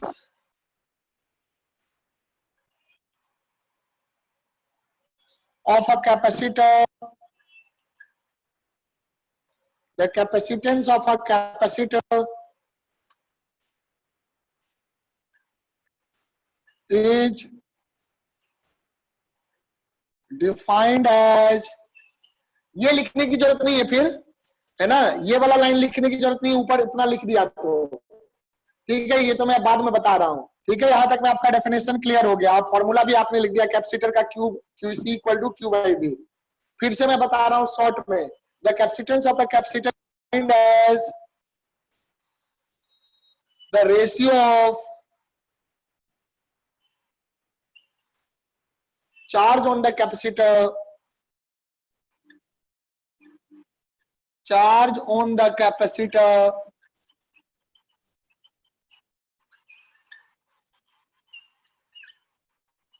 to the voltage across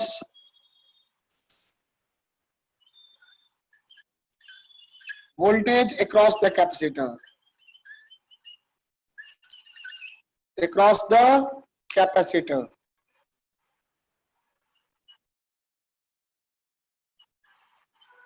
okay, so in short आप ऐसे भी कह सकते हैं, that is C equal to Q by V, that is C equal to Q by V, है ना। तो ratio of charge on the capacitor to the voltage across the plates of capacitor, that is the capacitance. Clear है? Is the definition clear to everyone? Please tell me, बताओ बच्चों।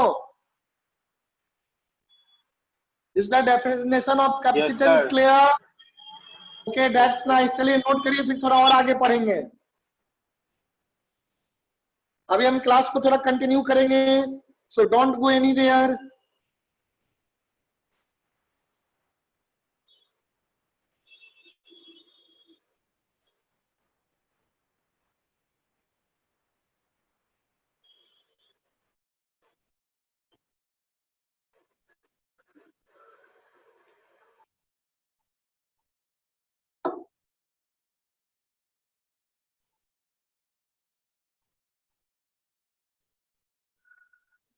Note कर लीजिए इसको।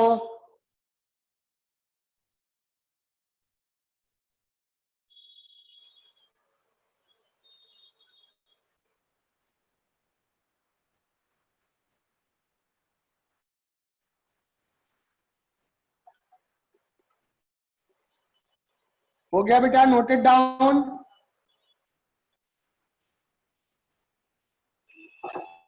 So you will write whenever you are asked to write the definition of capacity, you will write from here to here, यहां तक लिखोगे, ठीक है। या ये भी लिख सकते हो, सिर्फ डेफिनेशन पूछ रहा है तो ये भी लिख सकते हो, लास्ट में फॉर्मूला लिख देना, C equal to Q by V, therefore Q equal to C V भी कर सकते हो, कोई नंबर नहीं कटेगा, है ना। लेकिन इस तरह से एक्सप्लेन करके लिखोगे तो ज्यादा अच्छा है।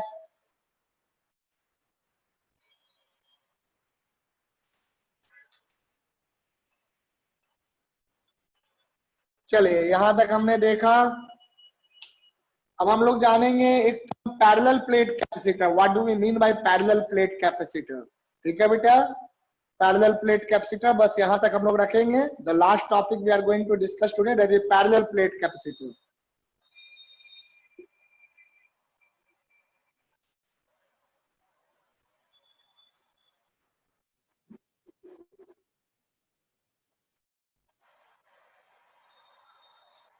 अच्छा मेरे बच्चों ध्यान दीजिए, ओके, आप लोग का जो कर दो, ठीक है बेटा, सब कोई सुन रहे हैं मेरी बात? So please you all submit your respective fee, है ना बेटे।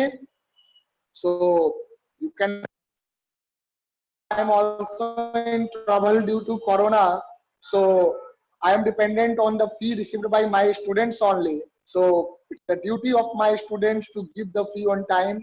So please बेटा क्लास देख लो, हमेशा टाइम पे लेता हूँ, सब कुछ है बताता हूँ, कभी मना नहीं किया, लेकिन आप फी भी समय पे करिए। तो आप लोग जितना जल्दी हो सके आज से लेकर के बाय मंडे तक फी सबमिट कर दीजिए सभी कोई, so that I don't have to speak again and again, है ना। हमेशा कोशिश करो फर्स्ट वीक में फी जमा हो जाए, ओके, फर्स्ट वीक में या लेटेस्ट बाय 10th से पहले 9 तारीख तक फी सबमिट हो जाए, है ना बेटे। हमें भी बहुत कुछ करना होता है, जैसे मान लो रेंट देना होता है, होम लोन जाता है, there are lot of things that we have to take care of. तो जब तक बच्चों से फी नहीं आएगा, how can I manage my expenses? So you can obviously understand that. So please it's a kind request, I am saying, सभी ने सुन लिया इस बात को? बताओ बेटे, सबने सुन लिया? Yes, sir. हाँ, तो सबको अपना अपना रिस्पेक्टिव फी जो है, as I have send the message as per the subject you are studying and you wish to study in the month, तो अकॉर्डिंगली आप लोग फी अगर हो सके तो आज जमा कर दीजिए, कल लेटेस्ट बाई मंडे तक जो है आप कर दीजिए, ओके बेटे, मंडे तक आप कर दीजिए। किसी को अगर कोई इशू रहे then personally you can call and talk to me, that is not an issue, I can manage that. But अगर कोई इशू नहीं है देन अननेसेसरी डिले मत करिए फी में, please, it's a kind request. चलिए, तो एक्सपेक्ट कि आप लोग आज से कल तक सब कोई जमा कर देंगे। अकाउंट नंबर सबके पास है, you all have the account number, you can deposit that. And always before depositing the fee, check the account number twice or thrice, 2 से 3 बार चेक करो। भले अमाउंट आपके लिए छोटा है लेकिन वेस्ट नहीं होना चाहिए, समझ रहे हो, है ना। तो हमेशा अकाउंट नंबर को 2 से 3 बार चेक कर लो, उल्टा सीधा सब तरफ से, IFSC कोड, अकाउंट नंबर, ताकि फी कभी गलती से भी इधर उधर ना चला जाए, अदरवाइज आपको लॉस हो जाएगा, है ना, ध्यान रखिए।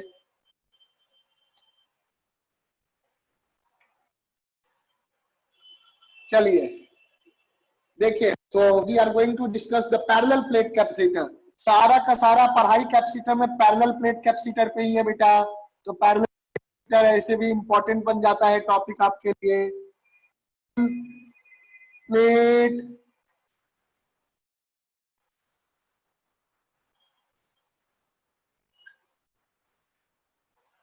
कैपेसिटर, देखिए ध्यान दीजिएगा, we are talking about parallel plate capacitor. So what is plate capacitor, let us know about that. देखो पैरेलल कंडक्टर है ना, तो पैरेलल प्लेट में 2 प्लेट होंगे, 2 कंडक्टर प्लेट होंगे, they are parallel. There will be 2 conductor plates and they will be parallel to each other, हम बिल्कुल पास में होंगे। So 2 conducting plates which are parallel, तो बिल्कुल ऐसे मान लो हम दिखाते हैं पैरेलल प्लेट कैपेसिटर को। ये रहा एक प्लेट है ना। इस तरह से एक प्लेट है सोचो, और ये दूसरा प्लेट हुआ, तो ये दोनों प्लेट मैंने दिखाने के लिए बहुत दूर दिखाया है, but they are very close, even less than 1 mm, they are 0.1 0.2, बहुत क्लोज होते हैं बेटा, समझ रहे हैं। कैपेसिटर से फैन में जो कंडेंसर लगा होता है ना, दैट इज आल्सो कैपेसिटर। आप उस कंडेंसर को खोलेंगे तो आपको बिल्कुल एक पन्नी निकलेगा अंदर से, तो पॉलिथीन का लेयर निकलेगा, तो उस पन्नी के दोनों साइड क्या होता है ना, वो मेटल होती है, मेटल कोटिंग। तो वही मेटल कोटिंग जो होता है, वो मेटल का जो कोटिंग होता है, पॉलिश होता है, वही आपको प्लेट की तरह वर्क करता है। आप सोचोगे भैया सर ने तो बताया था प्लेट होता है, यहाँ तो कोई मोटा मोटा प्लेट नहीं है जिसमें मैं चावल दाल खा सकूं, ऐसा कुछ नहीं होता है। क्या होता है, जैसे थिन, जैसे मान लीजिए कि ये कागज है ना मेरा बेटा, ये कागज हो गया, ये कागज हो गया, तो ये कागज जो है इंसुलेटर है, इसके एक तरफ हम मेटल से पेंटिंग कर, मेटल पेंट से, इधर से मैंने मेटल पेंट से पेंटिंग कर दिया, तो उसके बीच में दो तरफ से मेटालिक पेंट हो गया ना, तो दोनों के बीच में जो थिकनेस होगा, जो सेपरेशन होगा, वो बहुत कम होगा, कागज के पतलेपन के बराबर होगा, तो वेरी स्मॉल थिकनेस, तो समझ रहे हैं। और छोटा सा ऐसे कागज की तरह जो होता है स्ट्रिप होता है, तो वही आपका स्ट्रिप होता है, दैट इज द कैपेसिटर। तो यहाँ पैरेलल प्लेट कैपेसिटर कॉइल में में मैं लगा रहता है ना सर? खा रहा हूँ, they are not so much, they are very very close to each other, the two plates are very close to each other। कैसे बनाते हैं दो प्लेट को, एक नॉन कंडक्टिंग सीट, चाहे वो पॉलिथीन का सीट हो या कागज का सीट हो, उसके दोनों साइड हम मेटल पॉलिश कर देते हैं, उसी से बन जाता है, बस इतना ही करना होता है। बिल्कुल आसान है कैपेसिटर बनाना, घर में बना सकते हैं अगर आप बनाना चाहें तो, है ना। लेकिन ये सब करना मत, पता चला कि मेरे प्रेजेंस में तो बना नहीं रहा, करंट वरेंट लगा लिया भैया इलेक्ट्रिसिटी देख करके, ठीक है, बाद में बोलोगे कि सर ने बोला था कैपेसिटर बनाओ। मैंने कोई प्रैक्टिकल काम नहीं दिया है आपको, करना है तो यहाँ आइए, यहाँ करवाऊंगा, है ना। यहाँ आओगे तो जरूर बनाना सिखा, ऐसे नहीं। चलिए देखिए, तो ये रहा, ये वायर्स रहे, वायर है ये चीज, ये हमने बैटरी लगा दिया, बैटरी लगा दिया, आप लोग जानते हैं। तो ये जो है कैपेसिटर कहलाएगा। मान लो इसमें प्लस क्यू चार्ज है, इस वाले प्लेट पे प्लस क्यू चार्ज है, देखिएगा, तो इस प्लेट पे प्लस क्यू चार्ज है, इस प्लेट पे माइनस क्यू चार्ज है, ध्यान देना। Okay, so this plus Q and this is plus Q charge, और इनके बीच में वोल्टेज हमने कितना दे दिया बेटा, how much voltage V have given, this voltage is V voltage, this voltage is V voltage, so we have given V voltage between the plates of the capacitor, look, है ना। Capacitor का circuit symbol क्या होता है, circuit चाहे कैसा भी capacitor हो, पैरेलल प्लेट में कोई भी हो, symbol of capacitor, circuit symbol of capacitor क्या होता है, बस ऐसा होता है, ऐसे दिखा दो, दो पैरेलल लाइन बना दो, और ये ऐसे दो वायर बना दो, और सी लिख दो। सो this is the circuit symbol of capacitor. Circuit में, इलेक्ट्रिकल सर्किट में हम कैपेसिटर को ऐसे दिखाते हैं कॉपी पे, है ना। तो ये सर्किट सिंबल हो गया कैपेसिटर का। यहाँ पे मैं एक्चुअल कैपेसिटर दिखा रहा हूँ, दो प्लस और माइनस प्लेट लगा करके, ठीक है, इस तरह से समझ रहे हैं। सो this is a parallel plate capacitor. तो पैरेलल प्लेट कैपेसिटर को अगर 3 डायमेंशनल व्यू में देखूंगा तो कैसा दिखेगा, ऐसे दिखेगा आपको, they are very close to each other, the two plates are very close to each other, so this is forming the parallel plate capacitor।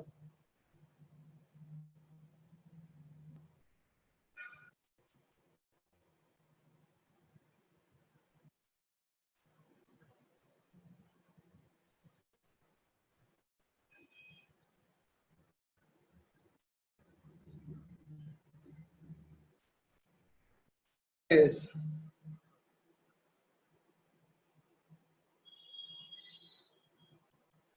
हो गया ना बेटा। तो ये दो प्लेट्स हैं, these two plates are very close to each other, इनके बीच separation है, the separation between the plate, इन दो प्लेट्स के बीच का जो सेपरेशन है, that is D, and A is the area of the plate, area of plates।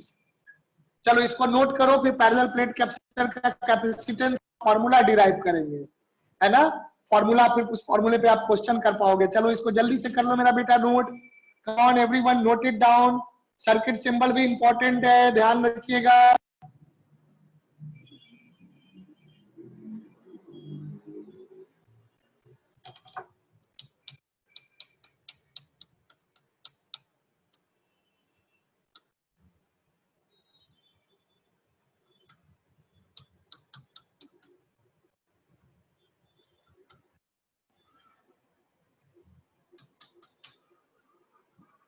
Note करिए।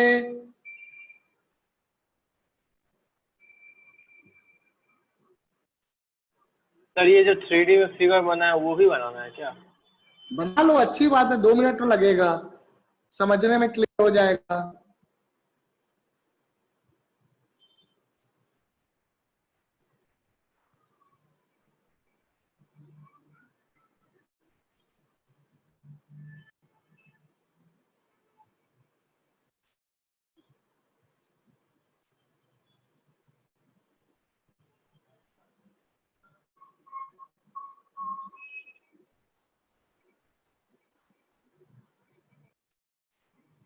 चलो बेटे बना लो।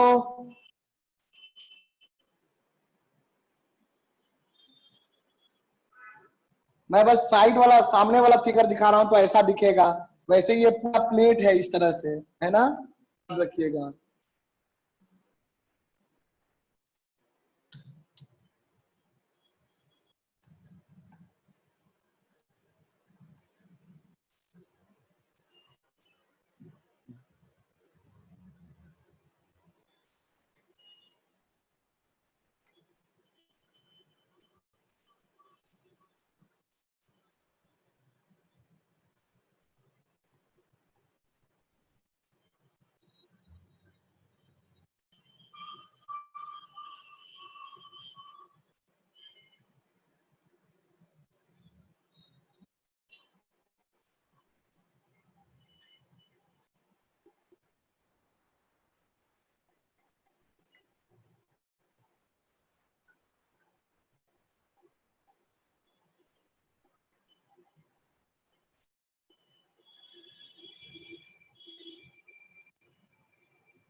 कंप्लीटेड, नोट हो गया बेटा?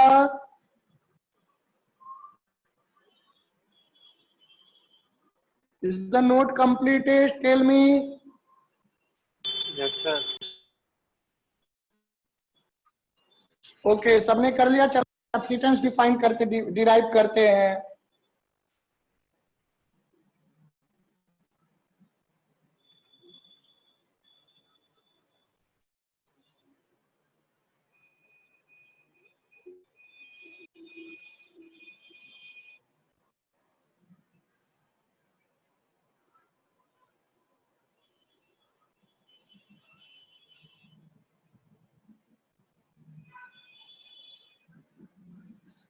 बेसिक पैरेलल प्लेट कैपेसिटर क्या है? It is a system of two conducting plates which are parallel to each other and kept very small separation between them, है ना?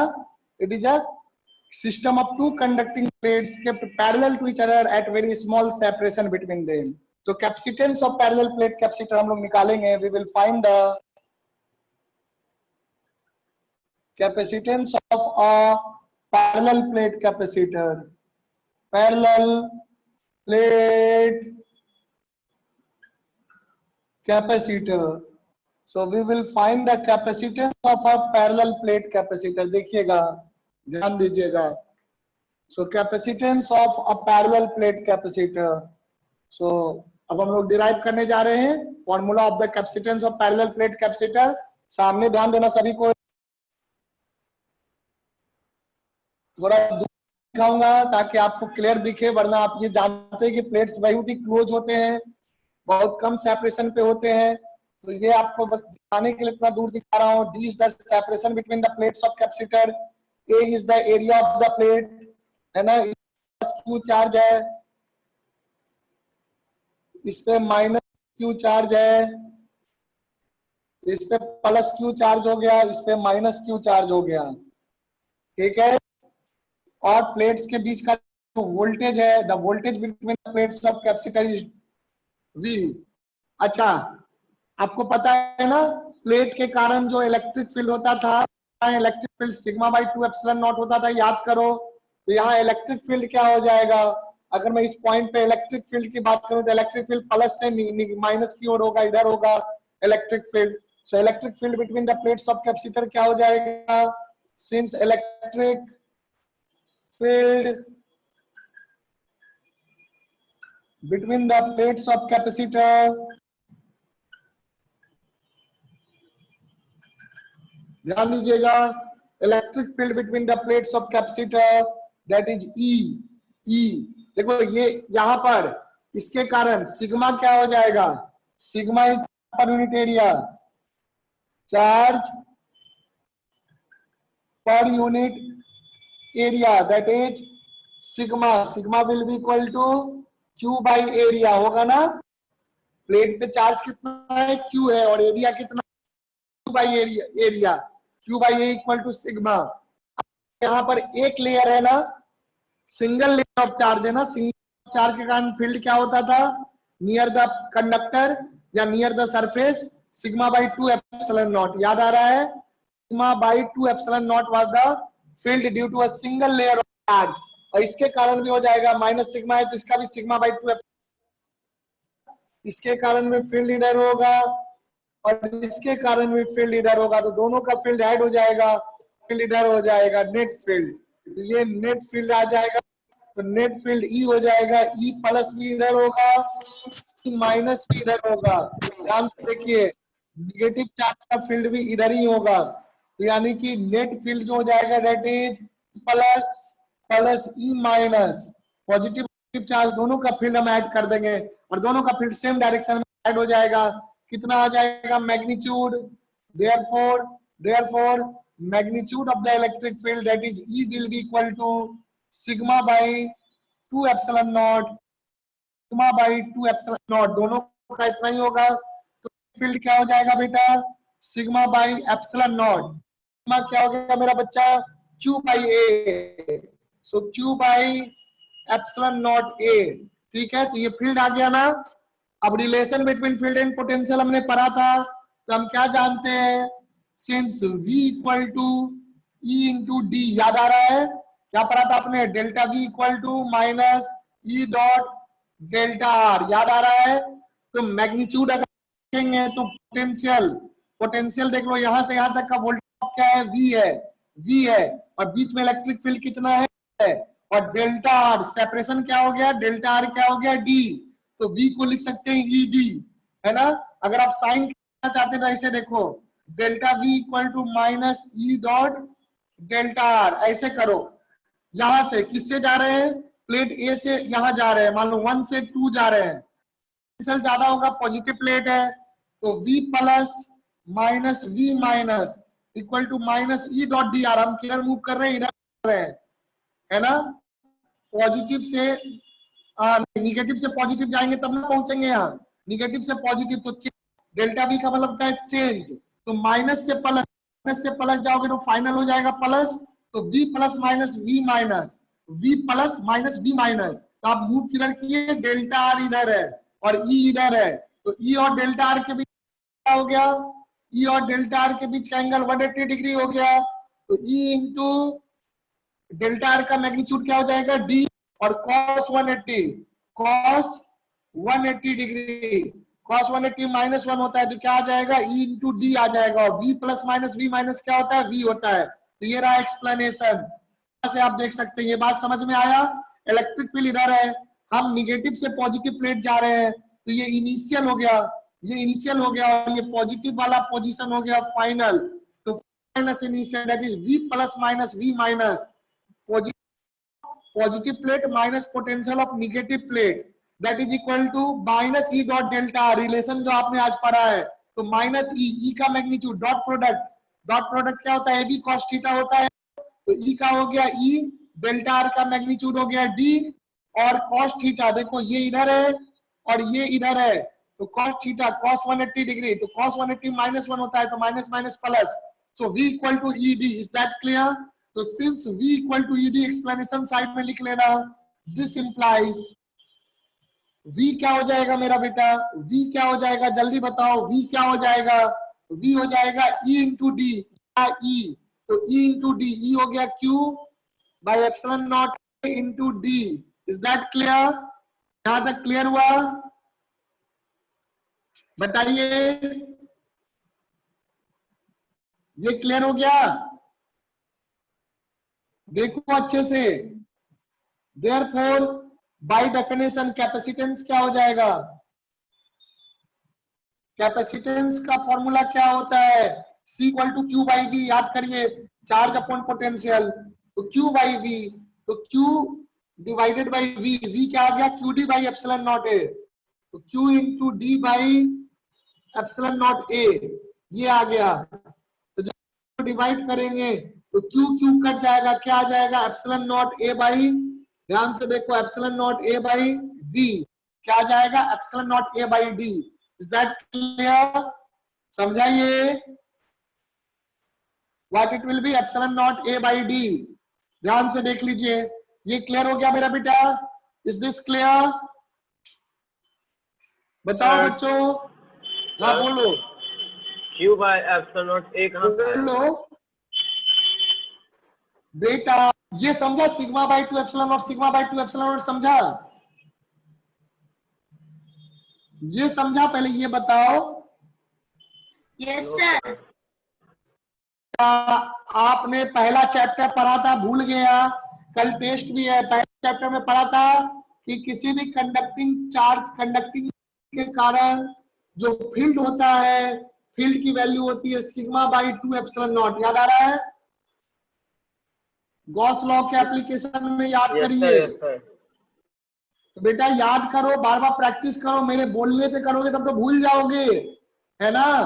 देखो, 6 घंटे से 8 घंटे रोज की पढ़ाई होनी चाहिए, क्लास के बाद 6 घंटे कम से कम। ठीक है, पढ़ाई करो बेटा, चीजों को रिवाइज नहीं करोगे तो भूल जाओगे। तो इसके कारण भी होगा सिग्मा बाई टू एप्सिलॉन, और निगेटिव वाला जो माइनस माइनस क्यू है तो वो भी होगा sigma by two epsilon not. Sigma क्या हो जाता है? Charge per unit area. याद आ रहा है? सिग्मा किसको कहते हैं? Charge Yes. पर यूनिट एरिया। तो ए एरिया पे चार्ज क्यू है, तो क्यू बाई ए हो जाएगा आपका charge per unit area, that is sigma. तो वहां से sigma by two epsilon not plus sigma by two epsilon not, दोनों प्लेट का जोड़ दिए फील्ड। देखो दोनों का फील्ड इधर है, होगा क्या? हाँ, प्लेट sir. के Yes, बीच में sir. पॉजिटिव और निगेटिव दोनों के कारण फील्ड सेम डायरेक्शन में होगा। Yes, sir. पॉजिटिव के कारण भी इधर होगा, निगेटिव इधर है तो उसके कारण भी इधर होगा, तो जुड़ जाएगा। तो sigma by two epsilon not, sigma by two epsilon, sigma by epsilon not, और सिग्मा है क्यू बाई ए, तो क्यू बाई एप्सिलॉन नॉट ए। समझा? Yes, sir. समझा आयुष? तो याद रखो बेटा, वो सब रिवाइज करना है, कल टेस्ट में पूछूंगा, है ना? और ईवी, वी क्या हो गया? ईडी, वी हो गया E d. So equal to Q D by epsilon naught A, क्योंकि हमारे पास क्यू ई आया था, ई है क्यू बाई एप्सिलॉन नॉट है, बस यहां से निकल गया। कैपेसिटेंस का फॉर्मूला लगा दो क्यू बाई वी, तो ये आ गया। समझा? क्लियर है? हाँ सर, हो गया। Capacitance of parallel plate capacitor क्या आ गया? Capacitance of a parallel plate capacitor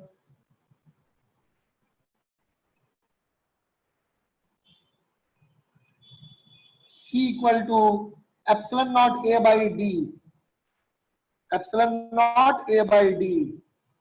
चलो इसको नोट करो, बस एक 2 मिनट का टॉपिक है, SI यूनिट ऑफ कैपेसिटेंस, बस उसको करके छोड़ देते हैं। इसमें मैं क्वेश्चन पूछ सकता हूँ। एप्सिलॉन नॉट की वैल्यू पता है ना? Permittivity of free space, area आपको निकालना होगा। चलिए कर लीजिए।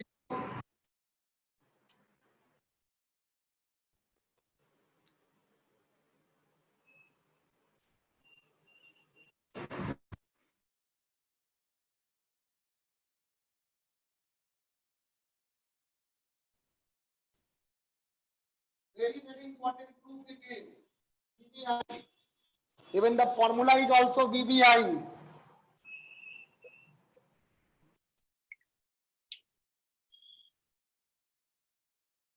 Note it down. Should I rub it? Should I rub it? No, sir.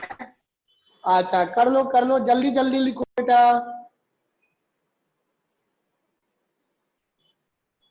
Drona बेटा, सब कुछ समझ में आ गया? Drona, Yes, sir. चलिए अच्छी बात है।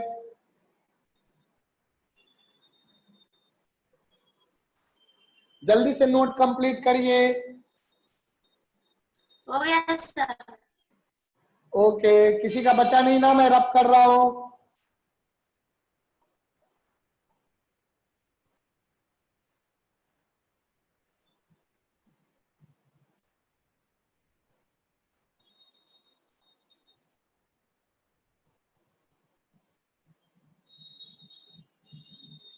SI unit of capacitance, SI unit of capacitance,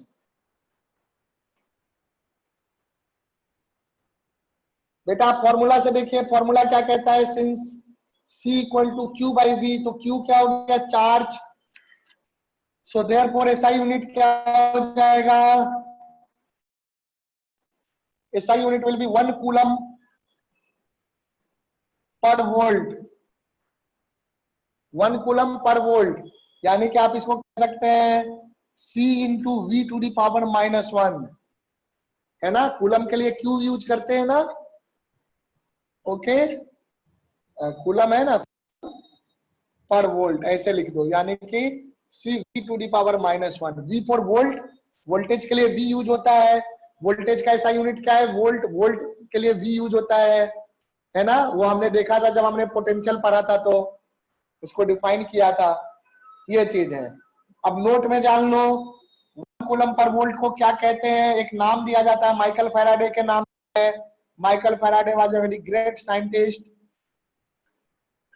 1 coulomb per volt is called 1 farad, Faraday के नाम पे farad, FARAD, 1 farad. So farad is the SI unit of capacitance. So 1 farad is equal to 1 coulomb per volt. 1 farad is equal to 1 coulomb per volt. तो क्या कह सकते हो कि 1 farad is the capacitance of a capacitor, है ना, which has a potential difference of 1 volt and can store a charge of 1 coulomb, है ना। तो वो चीज है, तो 1 farad क्या हो जाएगा, 1 farad SI unit है, the capacitance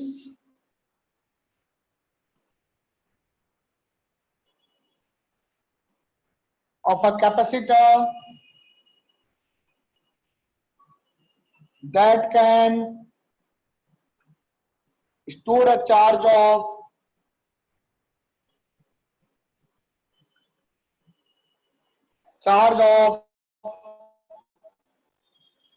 1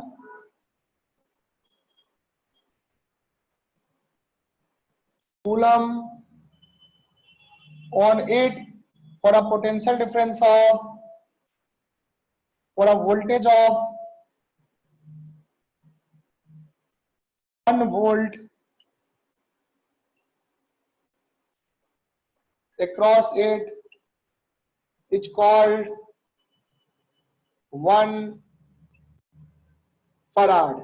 यानी कि किसी कैपेसिटर में अगर मैं 1 वोल्ट का वोल्टेज देता हूं, 1 वोल्ट का देता हूं, और ये 1 कूलम का चार्ज स्टोर कर ले, इस पे +1 और इस पे -1 कूलम, समझे, -1 कूलम और इस पे +1 कूलम।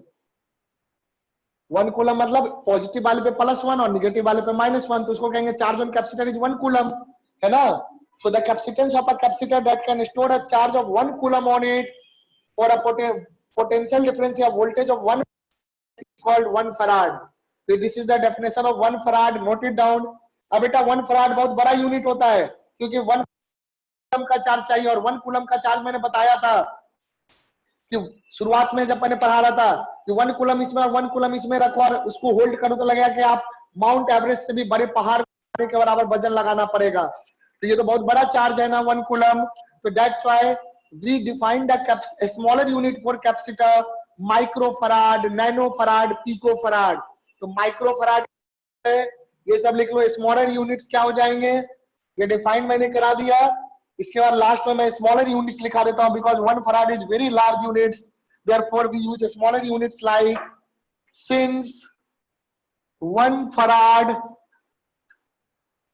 फराड के लिए सिंबल क्या यूज होता है, 1 फराड के लिए सिंबल यूज होता है F। सो 1F आप या सिंपली F लिख सकते हैं। फराड के लिए सिंबल F यूज होता है। Since 1 farad that is equal to 1F that is equal to 1 per volt is a very large unit, is a very large value of capacitance,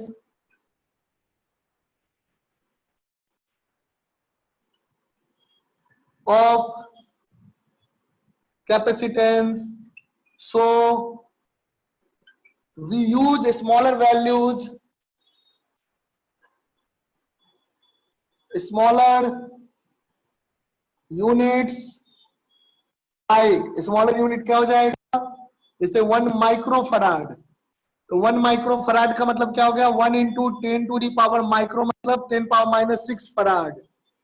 1 pico farad small p, 1 pf, pico का मतलब हो गया 10 to the power minus 12 farad.